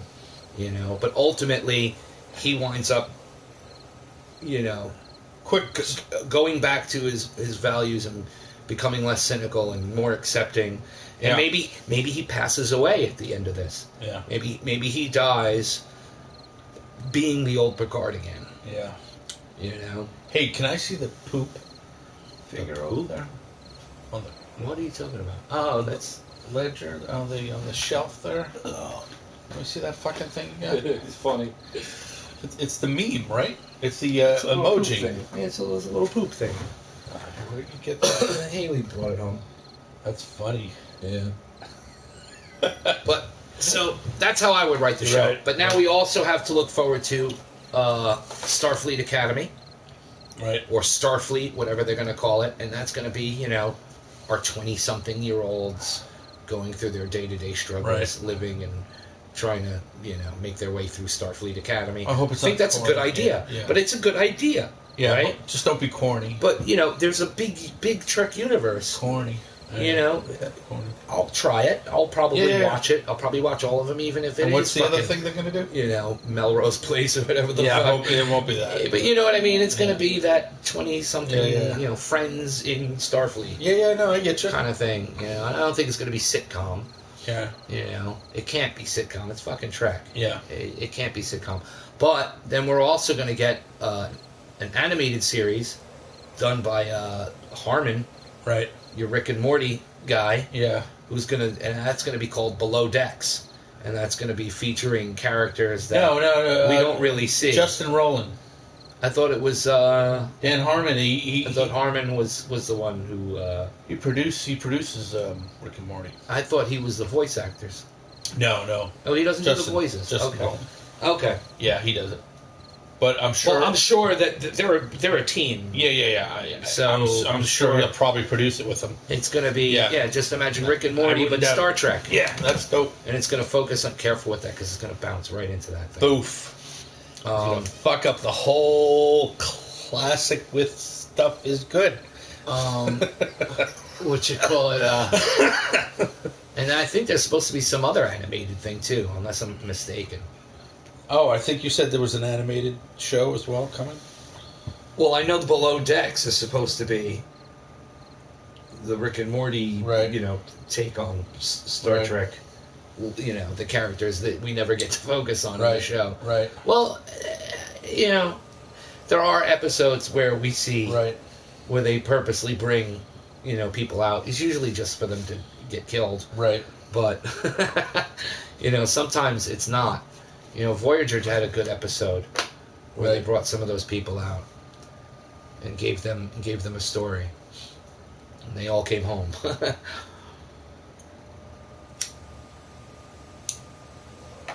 What is this? I'm missing all of his comments.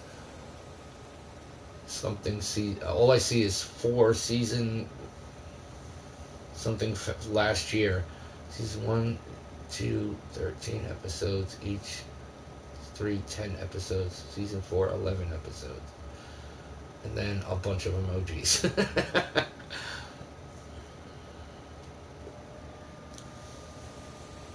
Yeah, so...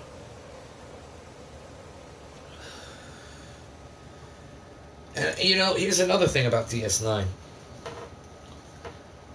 Everyone's always jacking off to the fucking Defiant. Right. I don't think it's a special design. It's a little boring. It's a little pea shooter. Yeah, I know. Well, it's actually pretty big. You know, it just doesn't look like that because of its design. Well, you know what? They wanted to get more back to the, you know, being in a spaceship. You know, because we're so much on the space station. No, the ship is needed. You know, you can't do everything on a fucking runabout. But what you call it? Just the design of the ship, visually. You know, it's like a fighter. It's almost like a fighter. The nacelles are like right up on it, and they're really small, and they're on this weird angle, and there's just nothing very aesthetic to its design. It's like a fighter. Like a fighter. That's why. Yeah. That's why I love First Contact. The Jebediah ships are fucking Wayun ship. Yeah. Ooh, that thing is badass looking. Yeah. That's a badass looking ship. I think the Dominion Wars are dope, man. To me, what it brought out the bigger universe of Star Trek that we weren't familiar with. New aliens, other aliens. Yeah, it gave us the Kardashians and the... Right. It's one from all three of those shows. Yeah, we right. kind of introduced it. But it was nice how they showed DS9 them. focuses on them. Right, because it's a big universe, so it's not just going to be Klingons and Vulcans all the fucking time, right? Yeah. So that's why I like it, because it... Well, that's one of the things I liked about Enterprise, but the shame of it is that I really like some of the, like, after the whole fucking thing with the Xindi is finished, what happens there? Yeah. To the, the ape-like ones and the insectoids split off and go to war, still trying to fight humans and the other Xindi. Like, you know what I mean? We never see those characters or those races again. The insects, cocksuckers.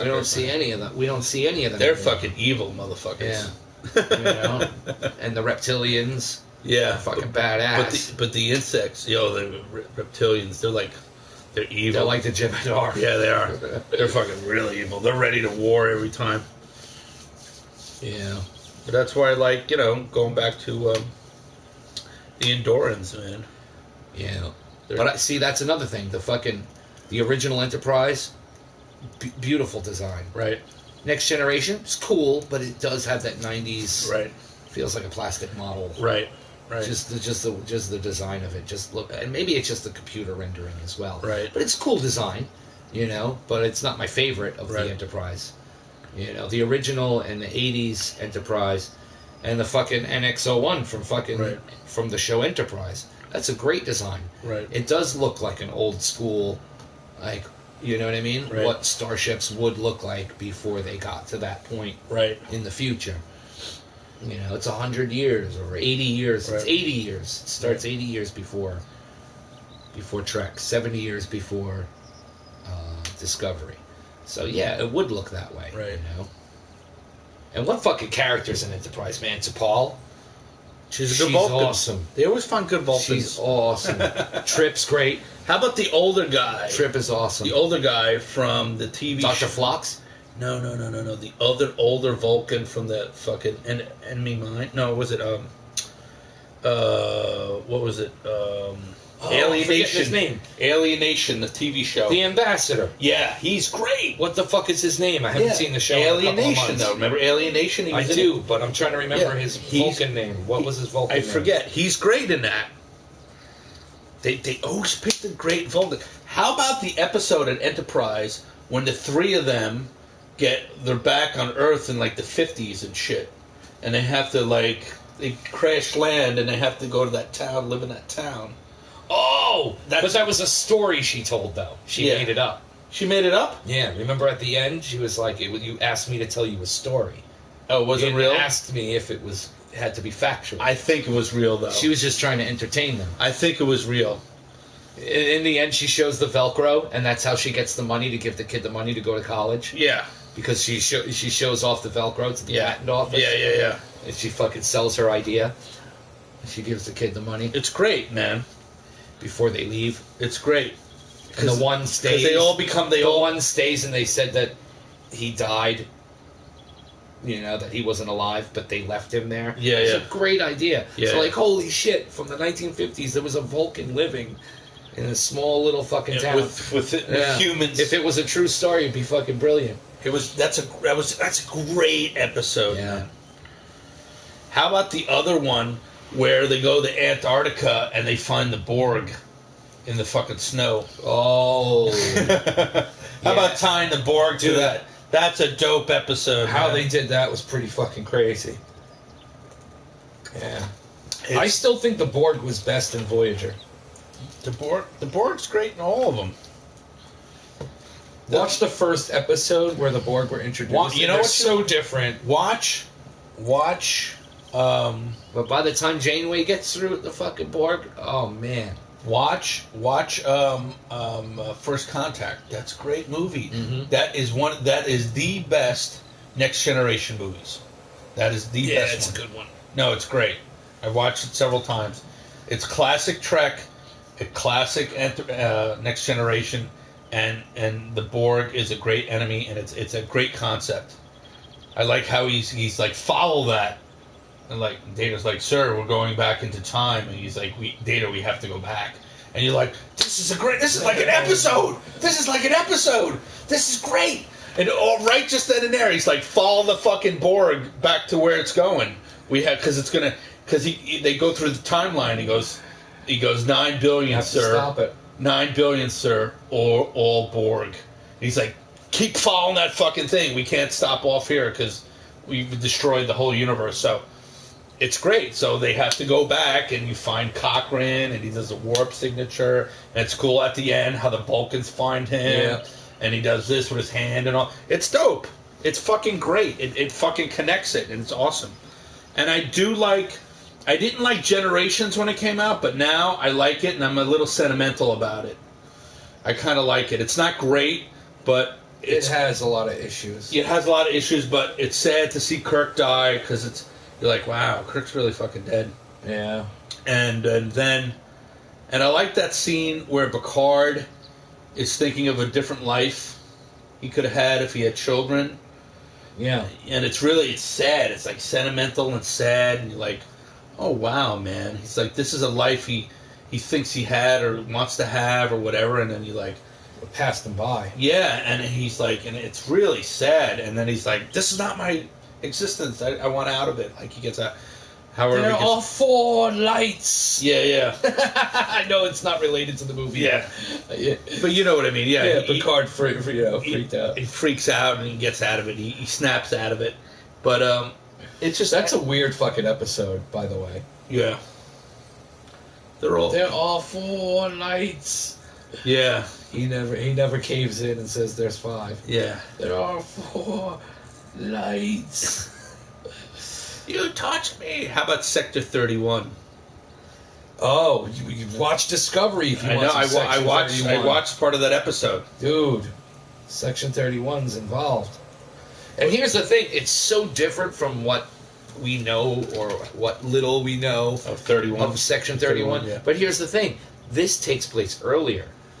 And the things that are going on now, eventually, how do we get from where we are now, where Section 31 is known? Well, I saw a thing. People in the Federation know that Section 31 is a thing that exists. Well, Section 31 is somewhat comfortable with it.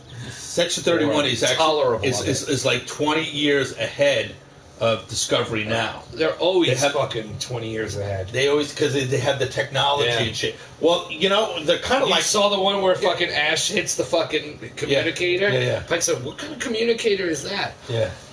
It's crazy. It's a little thing...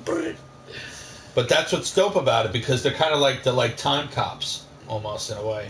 Yeah. Because remember in Enterprise, the one comes from the future? Shit, how about the one in Enterprise? He comes from the future. They're supposed to be, like the CIA. Yeah. They're Starfleet. Like, we're aware of the CIA, but if most people knew what the fuck the CIA was actually doing, they'd be fucking shocked. They're black. They're black ops Starfleet intelligence. Right.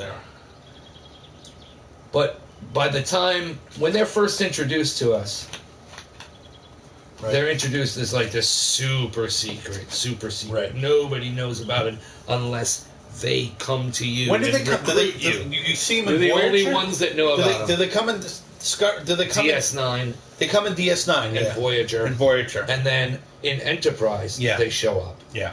But so they were around since way back with Enterprise. Yeah. But by the time we get to Discovery, they're like a known thing. Like. We all know, like, you know what I mean? You could be in the Army and know that the CIA fucking will outrank you, right? Yeah. You know what I'm saying? So it's kind of the same thing. So how do we get to that point, to the point where, like, most people think Section 31 doesn't even exist anymore, and the only people that do know about it are the people that are recruited by them. Yeah. You know? So... that's why I love Star Trek so much. So how do we get to that point? I think I know how they're going to do it. I love when they jump timelines. It's the best. I love when they go into the future or the past. It's always so dope. Enterprise had that whole fucking temporal Cold War shit going on. Yeah. With the fucking Nazis. With the fucking Cinnabon and shit, man. Cinnabon who look like Nazis. The fucking Cinnabons. I call them Cinnabons. They dress in all the Nazi regalia. Yeah. Oh, man, those guys are crazy. That's a great scene, man. Yeah. That's a great arc. It's a good show, man. It's a really good show, Enterprise. Yeah. I don't know what they're gonna do with the movies. Fucking though. 31st century fucking agent. I also want you to make. That's why I'm psyched about Picard, because it's going to be present time or the future. You know, whatever. It's it's going to be a little Picard's whatever future. It's supposed to take place roughly 18 years after Nemesis. Right. Which would put him at the age he is now. Right, exactly. So, they don't really have to put makeup on him to make him look older or younger. What's great is he's supposed to be playing the age he is. Yeah, but what's great about this, too, is that you can bring all these characters from all the other episodes. Sure, everybody wants to be part of it. Frakes wants to be that's what I'm talking about. You get Geordi, you get Worf. They're all alive. They're all going to come back. At some point, I'm sure a few of them will pop up here and there. Yeah, it's going to be dope, though. Yeah. It's going to be awesome. You know what I mean? It's going to he's got to get in touch with somebody he trusts to solve a problem. Yeah, it's going to be. He's going to reach out to fucking Geordi. It's going to be like a reunion. Yeah, it's going to be great, man. Yeah, but I don't think they're going to be like part of the crew. I don't think it's going to be. You don't know, man. I don't think it's going to be a Starship crew. It's going to be a Federation crew. I think it's going to be like a private craft of some kind. Or maybe they all get recruited. A scientific vessel that isn't part of Starfleet. And I think Picard's going to have to create a crew out of the people that are there on the ship. You know what I mean? And that's going to be the challenge. Or he recruits everybody else. Well, that's going to be the challenge. I like the idea. I like the idea, though. He also gets non-Starfleet trained people, and he ships them into a crew. I like the idea that he gets drafted again, or asked to come back to Starfleet. I think that's dope. Some special option. That's probably what they're going to wind up doing. I hope so. I think that would be so dope. Because you want to see him in Starfleet again. Nah, I want to see him. I want to see. You want to see him rogue? I want to see it the way the way I'm writing it in my head. I definitely want to see him on. It's like I said. It's either like some kind of expedition cruise, or you know what I mean. Like it's a ship that he's helping out. Like I said, he's helping a friend, and the people that are on the crew are just It could go several ways. A guy who flies his ship, and somebody with this and that. You know what I mean? Like they're just regular people. Gets a crew together. They're not Starfleet trained. I would think he would get his old crew together. It's kind of like Star Trek 3 when they have to go get Bones. And they have to go get Spock. Yeah, they're probably going to wind up doing something like that. But I don't want to see that, though. I don't really want to see that. I don't care. I would like to see it. Whatever they put on, we're going to watch. Yeah. I'm going to be so fucking glued. I'm going to go, ooh, that was good. Ooh, that was, I'm going to be finally something that I really love that's going to be good. That I'm going to pick up instantly. Yeah. I'm going to go, oh, man. Well, let's hope they keep the ball rolling, because like I said, I haven't seen any Trek that I don't like. So all the shows that have existed so far and that are going on right now, I thoroughly enjoy. So I'm hoping that continues, and, all these new shows that are coming out continue that trend. I don't want to get to a point where I'm like, yeah, it's a Trek show, but I don't like it. Yeah. I hope that doesn't happen. Well, that's happening now with people who don't like Discovery. Yeah, but people didn't like Next Generation. People didn't like Enterprise. I like all of it. Me too. And I know I'm gonna like Discovery. I've seen more than that shorts. I've seen the first episode and I watched another episode. So I just don't know. This season has been fantastic. And I thoroughly enjoyed the first season, but the second season just, wow. So many great ideas. I hope they show some more. There's one episode, I know you haven't seen it, but it's like the second or third episode of season 2.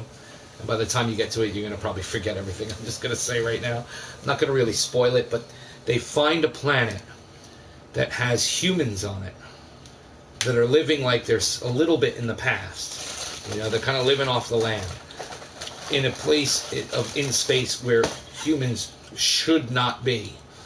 right? Like there's like no way for them to get there, and they go down there, and try to undercover and go in there and find out what's going on. And I'm not going to say anymore because anything else I say will be a spoiler. But that shit felt like a classic Star Trek. It could have been in any one of the shows. Right. Okay, that's cool. And there's one-off ideas in the show, but everything else that's going on in every single show has been this serialized story. Right. That, like I said, loses context. Like things will go right past you if you don't, if you didn't even see the previous episodes. Right. I'm psyched now. Is it a one-off episode? Well, like I said, some of the episodes have ideas in them, like their A or B story, or C story. Right. Sometimes they got fucking 3 stories going on in one episode. We'll be like these kind of like a few one-off ideas. Sort of, even though how they get there and why they get there is connected to the overall arc.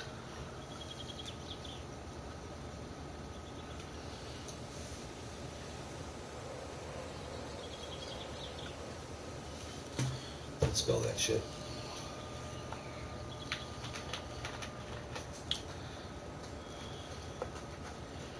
You just fucking take a whole liter of fucking soda. Yep. Cheers. Yeah. I guess I'm stopping at the store again on the way home.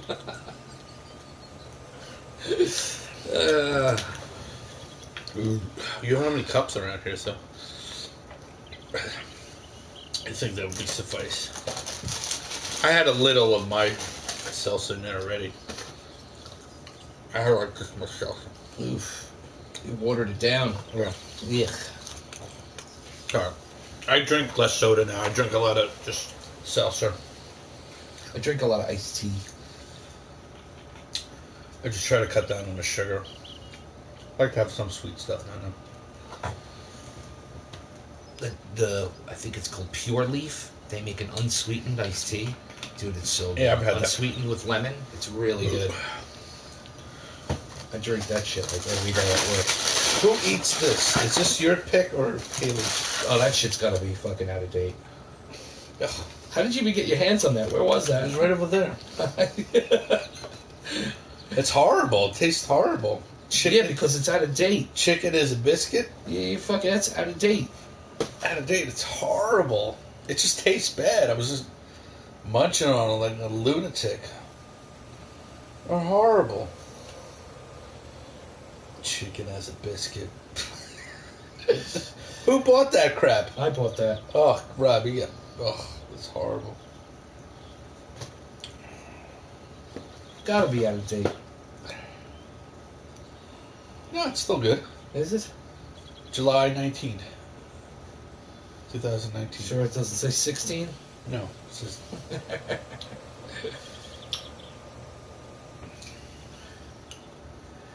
Yeah, so, I don't know, man. I don't know what's going to happen with Picard, but... It's going to be good. He wasn't going to do, He wasn't going to do Picard at all. He wasn't going to do anything Trek anymore. Yeah. And then someone convinced him. I think his girlfriend or wife. Well, the way he tells it was that it was because of the ideas for the show. That he just... But he also probably confided into his lover and said, "What do you think? You think I should do it?" And she's like, "Yeah, they love you as fucking Picard. Do it." Because, he's loaded. He don't have to do anything anymore. You're going to push that tripod right into the power button. Boof. The boof. La Bouffe. Oh, we got to go back to the La Bouffe. La Bouffe. La Bass. Shy. Hey, Shy. Hey, Shy. Shy. Remember you did that whole thing? Yeah, hey, Shy. Hey, Shy. I got a question for you, Shy. La Bouffe. La Bouffe, I got a question for you. I got a question. You don't want to step into character, I guess. I forgot how it goes. Oh, that's so long ago now. I'd have to listen to the old show. Shia LaBeouf. LaBeouf. If you were a Star Trek character, who would you be? What race would you be? I'd be Klingon. Why would you be Klingon, LaBouffe? Because I can beat people up. Why would you want to beat people up? Because they piss me off. Because I'm an artist. LaBouffe. LaBouffe. Yeah, he calmed down. He went to hiding for a while. He needed to, I think. He's a good actor though. He's just crazy. He's like all tatted up and shit, like Maniac. All tatted up. He started out as a little kid doing TV shows and shit. Yeah, he's one of those kids who got put into acting. But yeah, I'm psyched. He did Transformers. I like the Transformers movies. He did Transformers. I like those movies. They're good for what they are. Transformers. Hey, the cartoon is dope, even though it was all about marketing, but it's still a cool one, you know. Been watching a little He-Man lately. Oh, yeah. Yeah, He-Man was cool. He-Man. Jess really loves He-Man. Yeah. He's got his kids watching it with him. I was like, that's dope, man. I was like, you fucking totally, you know, you totally do that, you know.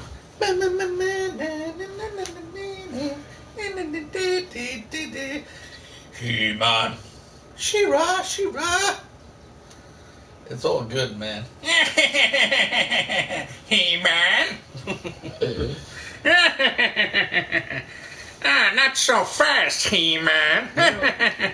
That movie was awful, but I love it. Oh, the Dolph Lundgren movie? Yeah. Yeah. I tell you what, though, what's his name? Frank Langella? Yeah. As Skeletor? Yeah. He took that role seriously, man. He was great. Anytime he's on the screen, it's precious. It's amazing. But, Jesus Christ, did that movie suck. I remember we fucking went to go see that movie in the theater. I was with a friend of mine. And they get to the planet, and he has this little device, and he's taking readings. Right. And speaking, hey, we're on Star Trek. Right. My friend nudges me, and he leans over, and he goes, tricorder reading Mr. Arms. Nice. Man at Arms. Tricorder reading Mr. Arms. He-Man. Hi, I'm Orko. Ah, see, I didn't like the Orko shit. I got into He-Man when the toys came out. Yeah. And by the time, I guess, like, when they started getting to, like, the third run, the third run of stuff where they were just putting out the most ridiculous shit. Right. And then the cartoon came out, and they were coming out with characters like that little magical thing. Like, to me, in the beginning, it was like, I was into Conan comics from a very, very, young age. It was a little dark, He-Man. And to me, He-Man felt like it belonged in the Conan universe, even though it didn't. But to me, as a kid, you know, it was dark and bloody and serious. Right. These motherfuckers were putting bitches up on spikes in front of their castle. Right. You know what I mean? Like, you know, these guys were badass to me. And the cartoon came out, and it was just like all, you know, right. It was all kiddies. It was more kiddie. But I still liked it. But it was like, oh, this is not how I imagined He-Man. Right. To me, He-Man was fucking blood, gore, and war and guts and you wanted big muscle people fighting each other. You wanted strange, crazy. You wanted the Conan version. Conan, but with a little. Or with better yet, fantasy. How about the Beastmaster? The Beastmaster. That kind of world. Or even better, He-Man belongs in a Beastmaster world. Yeah. Or even better, how about How about the Sorcerer? That's really dark. Did you ever see Yor? I think so. It kind of belongs in a Yor world. Yeah, I want to get there, actually. Yor. I know. He's from the future, the caveman or whatever it is. Yeah, I hear you. I know what you're talking about, and they made it really camp. The He-Man movie. I know. They ruined it. Yeah, the movie's just awful. Yeah. But in a great way. Like, you could go back, watch it now, and just like, wow, decisions they made, corners they cut. Right. And the original concept for the film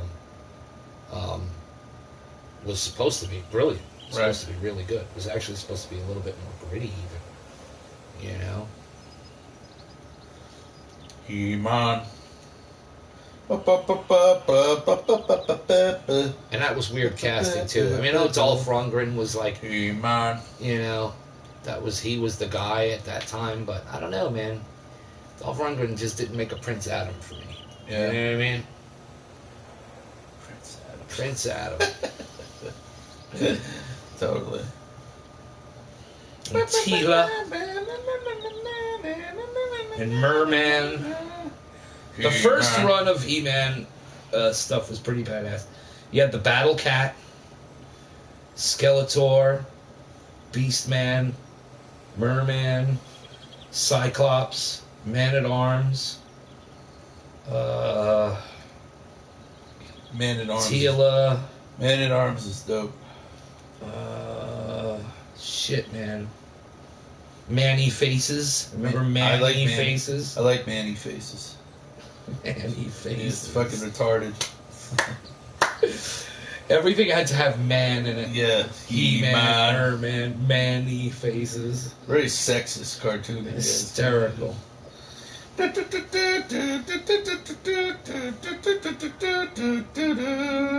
He-Man. Not really, though, because the female characters on that show were just as capable as the as the male ones. In fact, oftentimes they were the ones, you know, in the situation where they had to save He-Man or He-Man. Man-at-Arms was I don't know, giving himself a fucking cyber stranger. Right. Cyber stranger. Much? Because he had the metal arm. Give himself a cyber stranger. Cyber stranger. That's when you do it with the other hand. Oh, okay. Oh no, that's when they say sit on your hand until it goes numb. And then jerk yourself off. And then jack off with the other hand with that. Oh, what? Sit on which hand? Sit on your regular jerk. Your right-handed. Hand? Sit on your left hand. Yeah. Until it falls asleep. Okay. and then jack off with that hand. That's a stranger. The one that fills with pins and needles. That's the stranger. The one with the pins and needles. Yeah. That's a stranger. That's hysterical. I never heard that before. That's fucking great.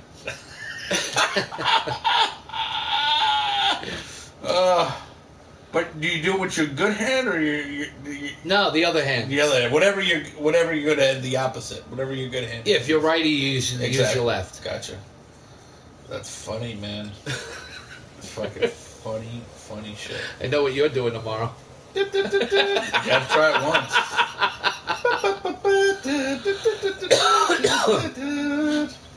Gonna wind up in the hospital getting a fucking hand transplant because it atrophied because you gave yourself too many strangers. He-Man. That's funny. I never heard of that before. That is genius. We did an episode of 7 Days where Jay was telling me like these different things. Talking about the Spider-Man, and he was explaining it. It was pretty funny. You ever hear of the Spider-Man? Oh, yeah, I heard that. Where you after you do a girl, you finish on your hand, and then you just go and flick it in her face. Awesome. That's the Spider-Man. That's awesome. And he said the Superman is you do it on her back, and then slap a towel on her back. Oh, shit. It's the Superman. Nice. And then he goes, there's the Batman. And I was like, what's the Batman? He goes, you kill her parents. Oh, shit. Oh, snap. Oh, snap. I was like, oh, my God. Oh, too much, man. He-Man.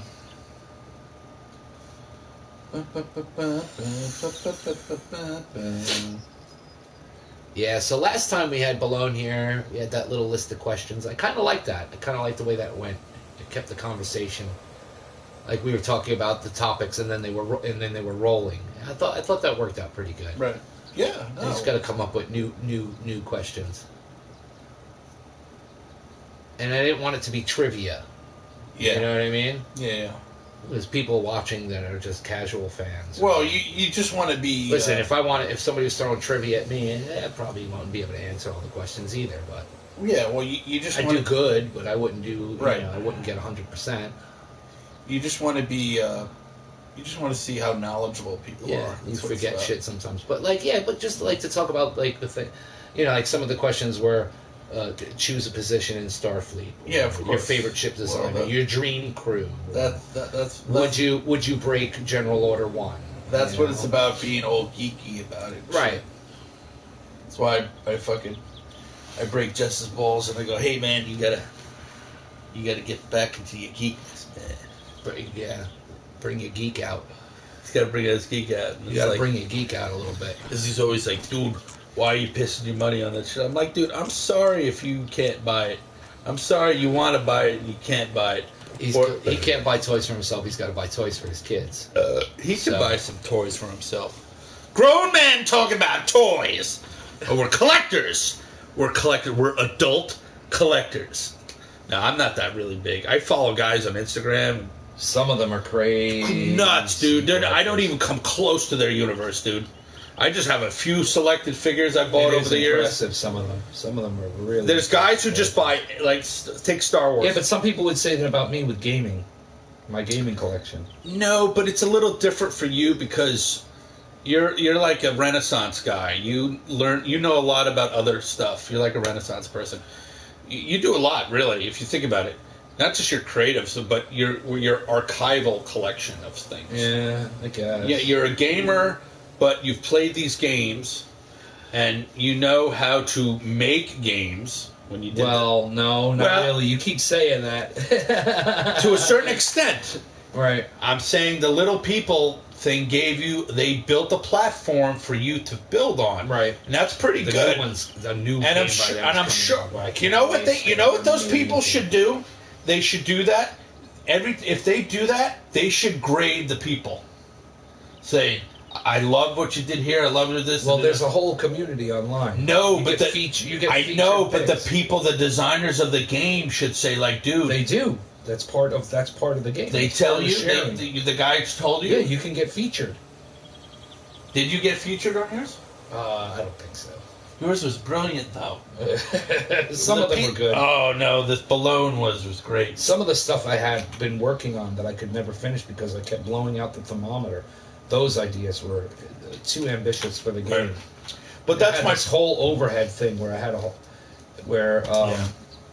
there was one level where you were on foot, but you were looking at your character from up top. Yeah. And you're walking through the streets of Gotham, and you could fucking throw batarangs, footsteps, music, lights and shadows, street lights, rain. Yeah, that was one level. And the second level would have been now you're in the car and you're chasing the Penguin. Now you're going after Catwoman. Nice. And the second one would have been Penguin picks her up in his little ice cream truck looking thing, right? And now you're in the Batmobile chasing Penguin's truck. And as you're chasing Penguin's truck, not just in a straight up and down line, but around the city. Right. Like I built the fucking city from the top down. That's awesome. And as you would chase him, he would open the doors to the truck and throw out little like wind up penguins that would blow up. Right. So you had to avoid them and catch up to the car. But I couldn't produce them because they were too. I ran out of you have a certain amount of memory that they call a thermometer space. When you're building, and I just kept blowing it out. Blowing it out. Too much detail. You needed the double capacity. Way more. Yeah. Way more. Triple. Way more. But now they're coming out with a game called Dreams, which is a set of developer tools that surpasses it in every way. You can make anything. You can make movies. It's the same game, or different? Same developers.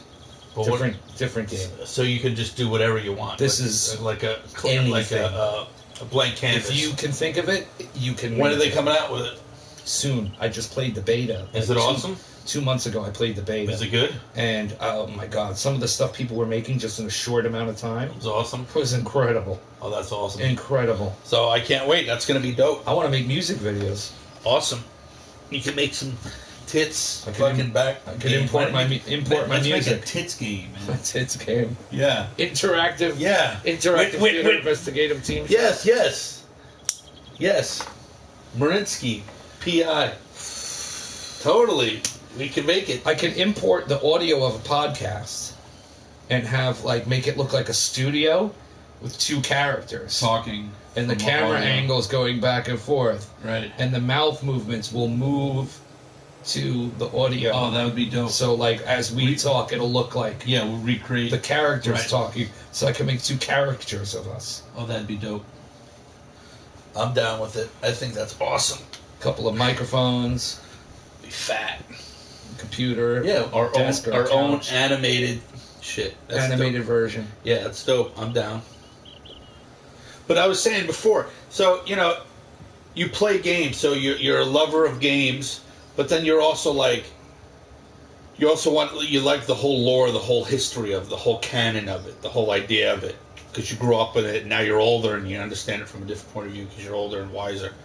But now it's like you take them apart, you like to clean them, you read up on them. Yeah. I've gone to fucking show, I've been to video game cons with you. You come home with some of these cons. Yeah, I've been in your universe of these games and shit you like. So it's not just like when someone's I love like that convention, by the way. People it's my like favorite day of the year. Hands down, it's my favorite day of the year. Yeah, I had a bad experience last time, but I kept running to the bathroom. I'm taking a piss every 2 seconds. No, last time we were there. I was like, motherfucker, gotta get his prostate checked. But it's because you kept drinking all that fucking root beer. Yeah. Yeah, that was crazy. It's alright. That root beer was good, by the way. It was a bad month. Anyway, but my point is that you buy all that shit, but then you clean it up, you take care of it, and it becomes like museum pieces. But they're... My next apartment, I plan on having a really nice display. But these are workable ones that you could hook up and play. I have 2 units that do not work and one that just needs one wire replaced. Other than that, everything is in tip-top shape. Like it just came... Well, I'm sure you could fix the other 2 or get replacements. Like you went back to 1977 and bought that Atari. Or you could... yeah, when you get it set up again, Rob, you got to do it where you can just pick up the console and it's already plugged in and you can play that system. I used to have it that way, but I can't anymore. Yeah. I just can't. You don't have the room, too. You'd have to... Yeah, you do it with switch boxes and stuff. But yeah, it's doable. Yeah, it's... But my point is, though... My next apartment. It's... There's nothing wrong in being a collector of something you love. Right. And I got my Star Wars collection. Which you have all packed up. My sci-fi, my books, my records. Yeah, well, that's what I mean. So when records, my point CDs. is when Jess says, "Oh, you're buying too much," dude, just geek out before you drop dead. It's not going to hurt you. Enjoy life. Yeah. He's kind of like, oh man, blah, blah. Yeah, but his thing is he likes to watch films. So, what a great time for him to be alive. Yeah. Netflix, Hulu, this and that. I didn't know what he's watching. At your fingertips. I got to find out what he's been watching. You know. When he comes back east, he better come on this fucking show next time he comes back east. Well, we're gonna have to brush up on some specific something. No, he's got to come on the show. He's part of the B. He's got to come on the show. He's part of the horrible horror genre. Yeah, well, that's what I'm talking about. I mean that in the best way possible. Yeah. You know. Nice. You got this one at work? Yeah. Well. Wait, which one is that? That might have been a gift. I can't say it's dark. Who is it? The Gorn. Oh, the Gorn. Yeah, I bought the Gorn. Yeah, the Gorn's dope. Yeah, you could get these all online. I'm missing the Kirk, and I'm missing the Mirror Universe, Uhura, and I think you have a Kirk here, no? You have Kirk right there. Yeah, that's the Mirror Universe Kirk. I'm missing the regular Kirk. Oh, that's Chekhov. I'm sorry. I got Chekhov, Sulu, the Gorg. Yeah, I should get that one for Jess. He would love that. And you see the ones up top that I got that aren't Star Trek? Yeah. The Fonz. I got Fonz and Tootie. Tootie. You're a Tootie. Oh, we're talking about the Mego dolls, by the way, the guys. The Mego dolls. I'm missing the Kirk and I'm missing the, careful, don't crack it. Don't crack it, dude. If you breathe on it wrong, it'll crack. It's fine. Just picking it up, I cracked it.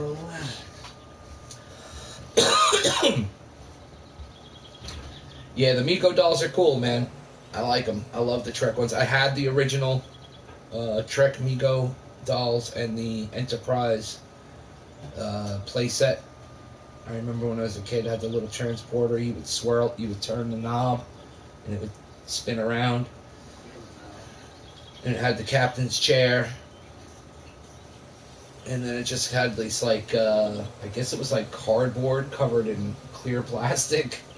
Like, kind of like walls and floor. And it had, you know, drawings of painting or whatever it was. It was like a cartoon version of the bridge. It had all the consoles and stuff. It was awesome. Especially for, you know, a 5-6-year-old kid. I think I was about 5 or 6 when I had that. Those Mego dolls were awesome. And then I had some other Mego dolls. I had Batman and Superman and Spider-Man. And, you know, had all those. You're a Spider-Man. Yeah, I wasn't a big Marvel guy, but when I was a kid, I really liked Spider-Man. Oh yeah, it was on TV all the time. Yeah, the actual comic book. The cartoon. The comic books. I remember watching the cartoon. I read comic books when I was really young. I read a bunch. Conan was the shit. I was all about Conan comics when I was a kid. He-Man. That being said, we should talk about fucking Conan sometime.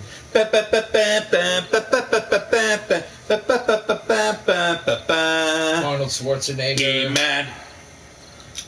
James Earl Jones. This has been a show just spontaneous. Stream of consciousness. We just went, let's do it! Mental diarrhea. And the masters of He-Man. What's wrong with those guys? Those guys are retards. Why are you watching them? Oh, us? I forget you do the third person sometimes. The Investigative Team Show! Star Trek Edition. Yeah. It's good. It's good. I'm always going to love Trek till I die. I'll never... It might be a while. Like I said, I hope that trend continues with like 3 or 4 more shows down the pike. I hope they're not rushing them. You know? That's the whole thing with Star Wars. They're putting the brakes on Star Wars, but they're making new shit anyway. Well, I liked Rogue One. Yeah. I liked it more the second time I saw it. Rogue One's a good I enjoyed it the first time, but I was like, the whole first act was a little... You know, just like, develop the characters. But then the second time I saw it, I was like, you know what? The characters are developed enough. The space battle at the end is dope, and Vader scene is dope. Everybody raves about the Vader scene. Yeah. Oh, do you see the Vader scene? Oh, the Vader scene. Oh, I love the end. All right, enough. My God. What's his name? The actor who played Wash in Firefly. Yeah. The voice of the robot. Yeah, he's awesome. He was great. Yeah. He was great. He's awesome. The one guy I didn't care for too much was... the very first captain, scene in the very first Firefly episode, you see 2 dinosaurs. Yeah. And he's playing with them, and he's like, oh, if this is a new land, I will call it this land. And, and then he's playing, the camera pulls back, and it's him playing with the fucking toys. I don't know why they didn't make a second or third film of that series, man. It pisses me off. Why did he... There was such... It would have had to have continued right away. No, he could still do it, but there's such a following for that shit, man. It's too late. It's too late. No, it's not. It's way too late. Way too late. Nothing's too late. I've been watching the only person that not really doesn't look fucking ancient anymore, or is still alive, because some of them aren't alive anymore, is Summer Glau. She's the only one that could kind of pass over characters not being that much older. Nathan Fillion and all those other guys, they're fucking. What's his name? He's our age. The brilliant actor, the one who played the preacher. He passed away. Yeah, his character Wash's died. character is dead. But he could come back. He could come back like a clone or a twin he didn't know about. How? You gotta find somebody that looks like him. No, you just have the same actor. He's dead. Yeah, but the whole thing is you bring him back because the actor is dead. He can't come back because he's dead. The guy plays Wash? No. Oh, Wash can come. Yeah. I guess they could figure out a way to bring him back. I wouldn't, though. I know the preacher guy. Yeah, the guy from WPR. Yeah. Yes. Yeah, I know. Yeah, he passed away. Yeah, he can't come back. But he died in the movie anyway. Did. His character Wash, died. I wouldn't bring him back. I think you could. I think it'd be dope. His death had a bigger impact and more meaning, you know? That was crazy. That was. Here you go. We're talking about stories. Very emotional. You had your story about Picard. This movie starts out with the lead, his backup, his deputy, the chick. You talk about Mal, and the black chick who's by him, who's loyal to him through all thick and thin.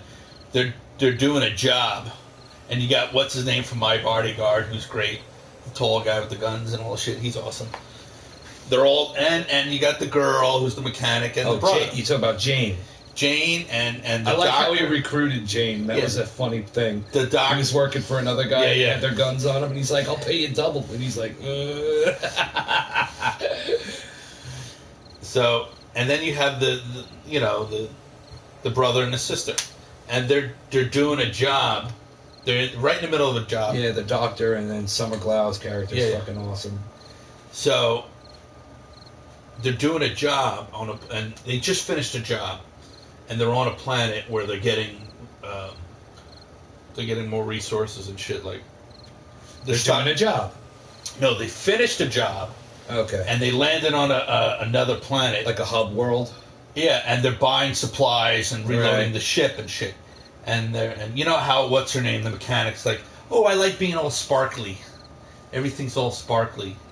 Because they're all fucking dirty all the time, you know, because they're off-worlders and shit. Well, she's a grease monkey, so she's... Right, and she likes to dress up girly. Right. But she does it like a supposedly man's job, being an engineer. So, she likes getting all, what does she say, sparkly, or... I think something like word like that. She uses a weird adjective for her, being all pretty and fancy and stuff like that. And who's the chick? Who's Mal's sidekick? Black girl, I forget her name. She's getting something, and she catches a glimpse of Wash, and she's like, she does like a double take. Is fucking Wash? She's somebody in the crowd, right? And she's like, wow, I just had like a premonition or like a flashback of my husband or some shit. And she does a double take, and she sees, and then we all see, the audience, it's fucking him. And she's like, what the fuck? Right. And she walks over to like try to find him, and she gets in the crowd, and he's gone. So she's looking for him, and she's like, I just fucking saw blah blah blah. He's like, I think you're seeing something, honey, and blah blah blah. And then later on, he like bumps into her, and they're like, Wash, like, who are you? You know, like, but it's not him. It's not him, but it's his. You could make him a clone or a twin brother, and I think either would work, because the original Wash didn't know he had a twin brother. Make it his brother, because then he's more human. Yeah. So he could become part of the. Yeah.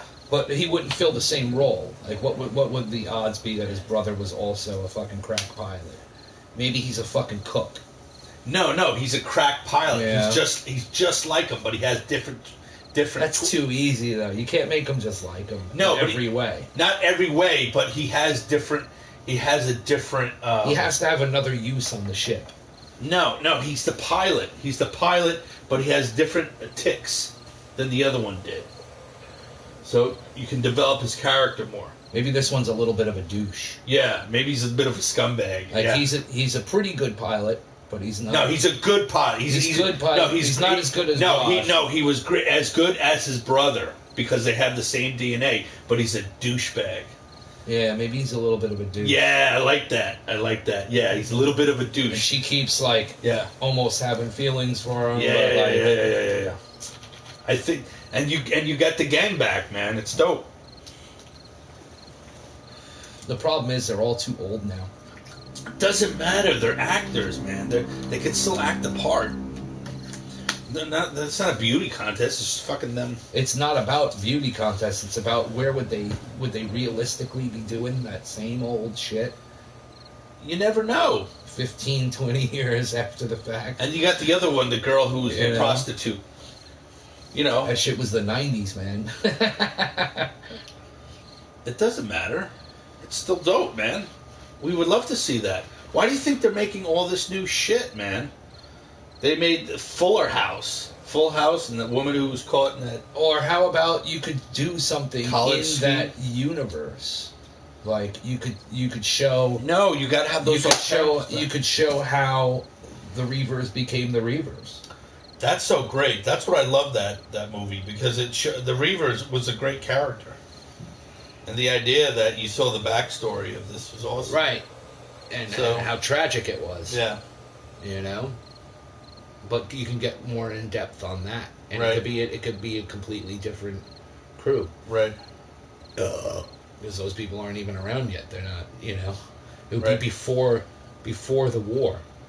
You could do that, but I'd want to see the old characters though. And then you can have the show end with the war on the precipice of the right. war. Right. And then it picks up with Firefly, where he has the flashbacks to the war, and right. that's what got him to where he is. Right. We don't really need a show that focuses on the war. I don't right. think that would fit. Right. But that would be a good link. Right. You could do so much, man. I don't think my idea is far fetched. I think it's good. You can add a couple things. Yeah, you can make it his brother, but he's a completely different personality. Yeah, and he's a great actor where he could do it. And then you see like Nathan. I guess he could. You'd see Mel. I would be satisfied, like I said, with him coming on. You could ship as a cook. No, he's a pilot. He's a pilot. He's just because he has his. He was his fuck up brother. But he has the same. Took a different path in life. He's the same. He has the same DNA, so he knows how to fly the plane. It's great. But he's a douchebag. And then you'll see Mel saying, you know what? As much as Wash drive me crazy, I wish the old Wash was back. Yeah, some shit. Some shit like that. Yeah. You can add so much shit to it. It's great. It would be great. And now I'm sure he could get a deal on Netflix, and you could do a series. You don't have to do a full fucking. Do a miniseries. Yeah, do a miniseries. Because I've been watching that show, The Rookie. He does do like 6-hour-long episodes. The show he does on ABC. He's getting paid, and he's got money. He's making money. Yeah, but it's horrible. He's been working all the way through the show, Castle, and but this rookie show is fucking. It's really bad. He's all old and bloated now. No, but he would still be a good Mel, though. It's okay. Wear and tear on his leg. Can't see him doing the action stuff, though. I can't see any of them doing the action anymore. No, he runs around and he plays his cop. He runs around all the time. It's he's not like he's fucking 80, man. The guy's our age and he's in better shape than we. I'll tell you that, man. Nah, he's older than us. Definitely. No, I think he's our age, man. Nah, man, he was well into his 30s when we were in our 20s. Tell you how. Look him up. He was in his 30s when that show started. We were in our 20s. That's my guess. Nathan Fillion.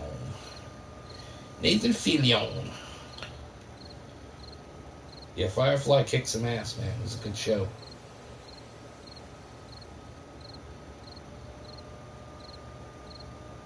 Look at Summer Glau. It's awesome.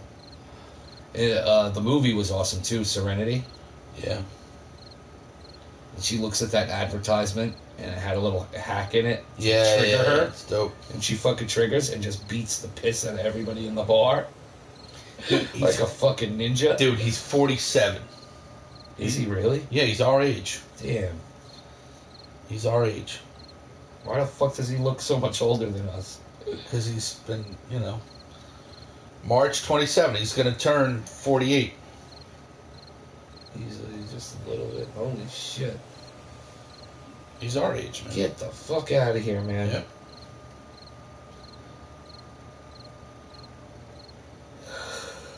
Holy cow.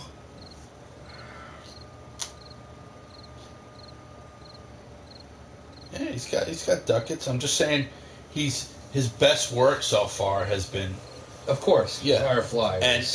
But so many people follow that. They love that show. He's got a loyal fan base, and if they make a movie, these people alone will fucking go out and see it, and they'll review it, and they'll talk about it all on social media, and they'll go ape shit, and then the studio will be like, well, let's make another one, and there you go. As long as it's good, and that's a good show. The writing's good. I didn't like Buffy the Vampire Slayer. Fucking stupid shit. Yeah, I didn't. Dollhouse was stupid, even though she's hot. What's her name in it? The one who played the lead in it. I don't know anything. He did a lot of stupid other shit that I didn't like, and I was like, dude, your best shit was Firefly. It was like Blade Runner, and it was like Star Wars a little bit. It's like, and it was your own thing that you created, man. I was like, dude, this is dope. A little bit of a Western, I love the whole in the series, and they do an episode where Mel is in the he's part of the brown coats fighting the inner planets and shit, and he's at a battle. That's the very first scene in the first episode. They're in the war. Yeah, they're in the war, but there's one later on. They get stranded. There's another one later on where they do a flashback where they're hiding. And he watches this bombardment of the entire the base where it was the last stronghold for the brown shirts, and the other army, the purple bellies, they just annihilate the whole area. You see all these missiles come down, and it's just total annihilation, and that's when they lose the war. And he's just like, oh, this backstory is great. I want to see more of this. Yeah. So he could do that in these movies. He could think about when it was in the war and what went back, and people love that shit. So I just think what pisses me off. I just see a lot of missed opportunities that these fucking people of power in this art form can fucking do. The show got canceled way too quickly. Yeah, well, Fox 2 seasons. Fox is weird like that. Fox's entertainment department is weird like that. No, it was 1 season. Yeah, it was done. 1 season. But that happens a lot. Freaks and Geeks was 1 season, then it was gone. That was a great series. But they do that. They just don't take a chance anymore. They move on. Freaks and Geeks was actually good. It's very good. Yeah. And it was only 1 season. I think that's enough, though, for that. I think it told its story. You know what I mean? Yeah. By the time you get to the end of that, you're pretty much done. It's closed. You know what I mean? You could have done another season. Yeah, I mean, there's more stories to tell. There was, right. But the way they left it, It was like a realistic That 70s show, but in the 80s. It was more of a... But you know what I'm saying, though? I just see a lot of missed opportunities of other good things.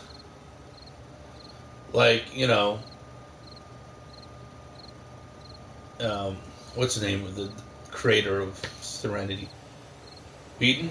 Oh, Joss Whedon. Whedon. It's like, all right. Hit or miss with him, though. Firefly was great, but a lot of other stuff he's done is piss. But, yeah, that's what I mean. It's like, do your Firefly, man. That's better than your Buffy. That's better than your Dollhouse. Great theme song, by the way. Yeah. Love it, man. Great theme song. I love that in you can't in take the series. The sky from me. Yeah. I love when he's he's looking for the ship, and he's like, and the guy's like, what about that one? He's like, nope. That episode where they first got the ship? Yeah, and he's like, nope. Oh, that's nope. a good He one. goes, this is nothing but a series of flashbacks. It's a great episode. And he goes, nope, this is the one I want, and it's the beat up fucking Firefly. Yeah. And you're like, oh, that's dope. It's great. That's very Han Solo. The ship, he's he's a veteran of the war, and he's got to make a living, and he's good at it. And he'll do black market shit, but he's good at it. Because he was an army guy. He knows strategy and shit like that. But he has to have a good crew, and he gets a good crew. And it's great. It's a great cast of characters.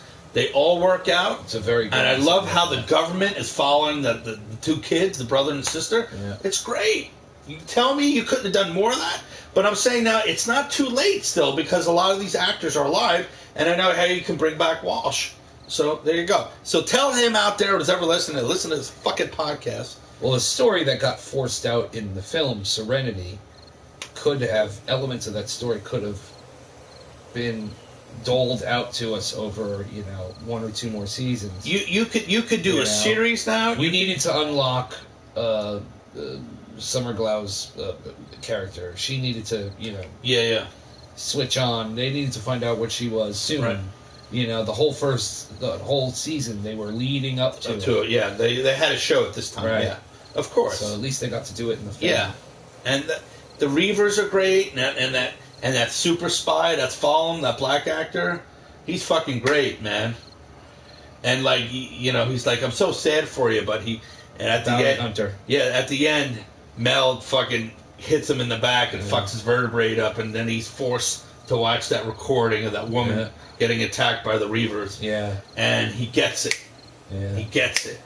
And it's dope. And he's like, he's like, I'm not going to chase you anymore. Because then Mel's like, if we do, you're a dead man next time. I'm like, yeah, I love this movie.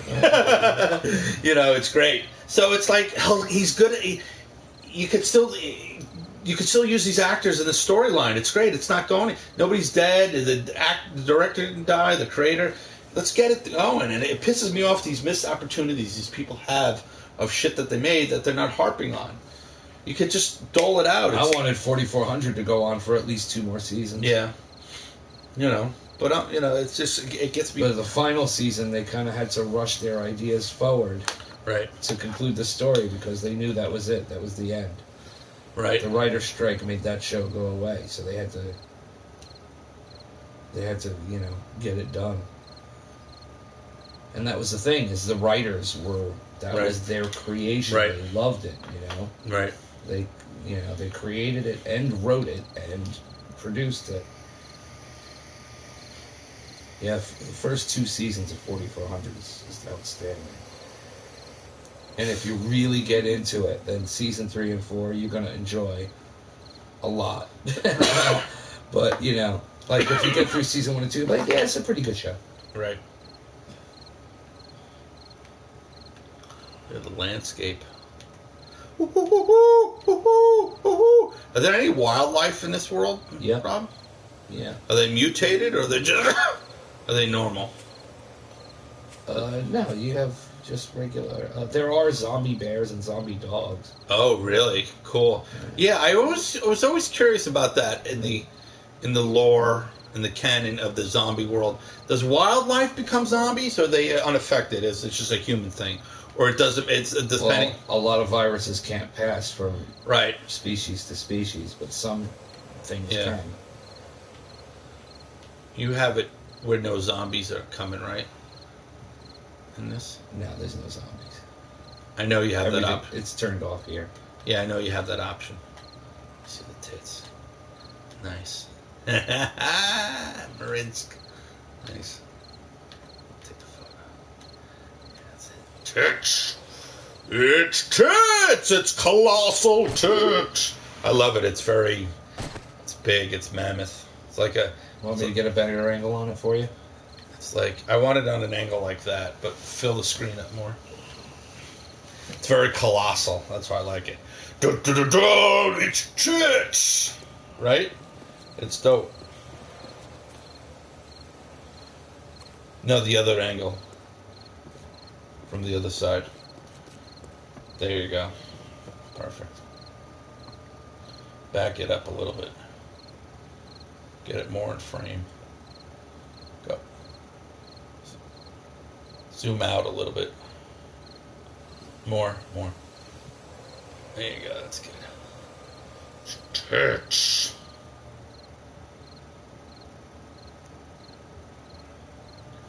It's colossal tits. Oh, I can't wait to make some t-shirts. This is a big box cut into the building. 2 deep, and then I put those light sources. Yeah. Behind it. Those are actual light sources that are on. Do they light up? Then the glass in front of it. Does it light up? The glass in front of it dims it in a way that you could still see the insides, but it's lit up from the outside. It's like looking at a sunspot. Sunspot is not dark. In fact, it's insanely bright. If you looked at it, you know what I mean? Like it would fucking blind you. Right. But relative to the rest of the sun, it's not quite as bright. But you can see right here how it's built like into and around. Can you make it brighter? Make what brighter? The light coming out of the... I could remove the glass. Oh, it's dimming it. Like, can you make it real bright? That's what it was asking. Yeah, it'd be too bright. Wow, because it doesn't look like any light is coming through at all. Just enough to see the insides. It's weird. Can you go in? Trying to get it to like glitch so you can tell there's... There, right there, right? Yeah. That's the light. Okay, I see. Oh, wow. Is that chickens? It was a chicken. The chicken by the fire? Chicken? By the little fire or the cage right there. That's the chicken. Oh, the torches. Chickens. I don't know. Chickens. You're a chicken. Well, that being said. Yeah,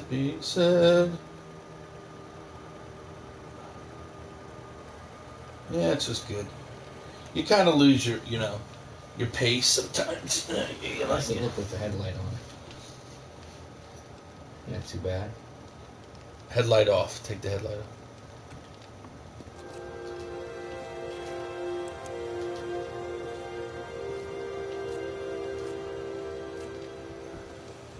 It's got a gold hue here, and it just whitens. Just throw some white light on it. That's all this does. I like it with the golden hue. I think it's cool. It's very apocalyptic. Yeah. I'll show you the opposite side of the tits wall. It's right here. This is what the back of the tits, where the tits wall is. It's just the It's wall. the back of it. You have it all pimped out. You have the doors open. Don't you have any Don't you have any doors so the zombies don't get in? This world, up until what I was doing recently, what I showed you earlier, is just used just for this, just for these podcasts. That's what this save file's for.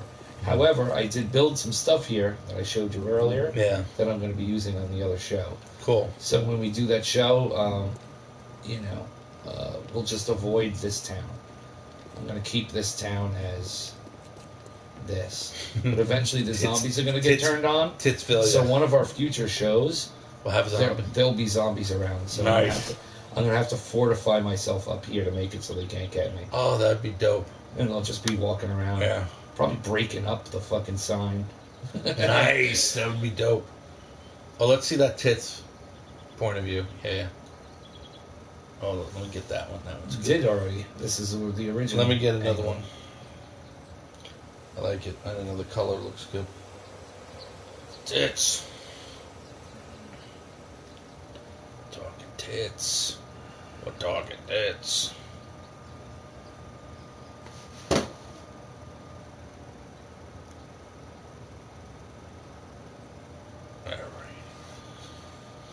It's all part of it. That being said... And this got an upgrade, too. I put the border on it. Evened out the lighting.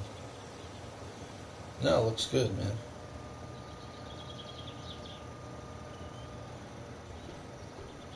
Well, that's a good one. That's even better than that one. That one's got a light there. Oh, that's from the motorcycle. Or the buggy you're driving. Tits. Tits. Wait, next one. That being said, so yeah, I'm gonna finish the last season of DS9. You're gonna catch up on Discovery, and then sometime in the future, because there's a lot I want to talk about that shit. And there's more. I'd like to talk more about DS9, but I feel like anything I talk about it, I'm afraid I might get a spoiler from you or someone in the comments. Yeah, no. And I really want to finish it. I really want to finish it. No, it's fine. I'll have it done by the end of the week. You've seen most of it. You'll sum up, or you probably have an idea. Yeah, I pretty much know where things are going. Right, exactly. Unless they throw some curveballs at me. It's just that it's good that you watch it, because you said you were like, I haven't seen that. You've watched everything else. I had a hard time getting through it, to be honest, at first. Yeah, but you got through it and you found out it's good. I found out that there are some good stuff, certain characters, and there are certain storylines, and the one-off episodes that are character-driven are the episodes I like the most. And there's been a few character-driven stories where I was just like, whatever. Right. Yeah, like Kira's love story with so-and-so, Vedic, whatever. Like, okay. Yeah, I mean... I was like, fighting to stay awake. Not everything is like great. But a lot of it is really, really good. Yeah. I mean, there's something to like in every episode. Yeah. It's good Star Wars. When you realize... Star Trek. It's good Star Wars. I'm out of it. I'm so tired. That being said. So out of it. Oh boy. It's been a long night, boys and girls. Well, I hope you had fun. Yeah. That's what I have to say about it.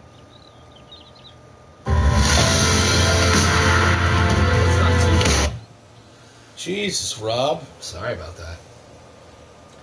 Jesus. All right. I guess so, man. Let's call it a night. That being said... 3 hours. Well, let's give it one more minute. It'll be 3 hours. One more minute, it'll be 3 hours. That being said... Well, the music will play it through. That being said... Past the 3 hour mark. If anybody's still on, still watching, why? Shit. All right. Well, those of you that tune into this show, don't forget I do another show as well. And those of you that tuned in here by mistake thinking it was the other show, don't forget we do this show. So fucking watch it and stop being a bitch already, and subscribe and stop being a douche about Word. it. Right? Yeah, it's you know. Stop being a fucking douchebag. Stop being a ladouche. And fucking participate. Stop being a fucking...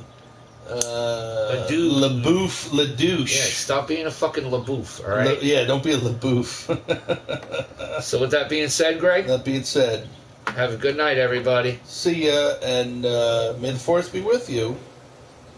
Live long and prosper, you fuck. And the Force be with you. Yeah, I guess so. Of course. Everything we did talk about Star Wars a little bit. It all comes back to Star Wars. At least we didn't break that time-honored tradition. All right, everybody. Good night. See ya. Hey!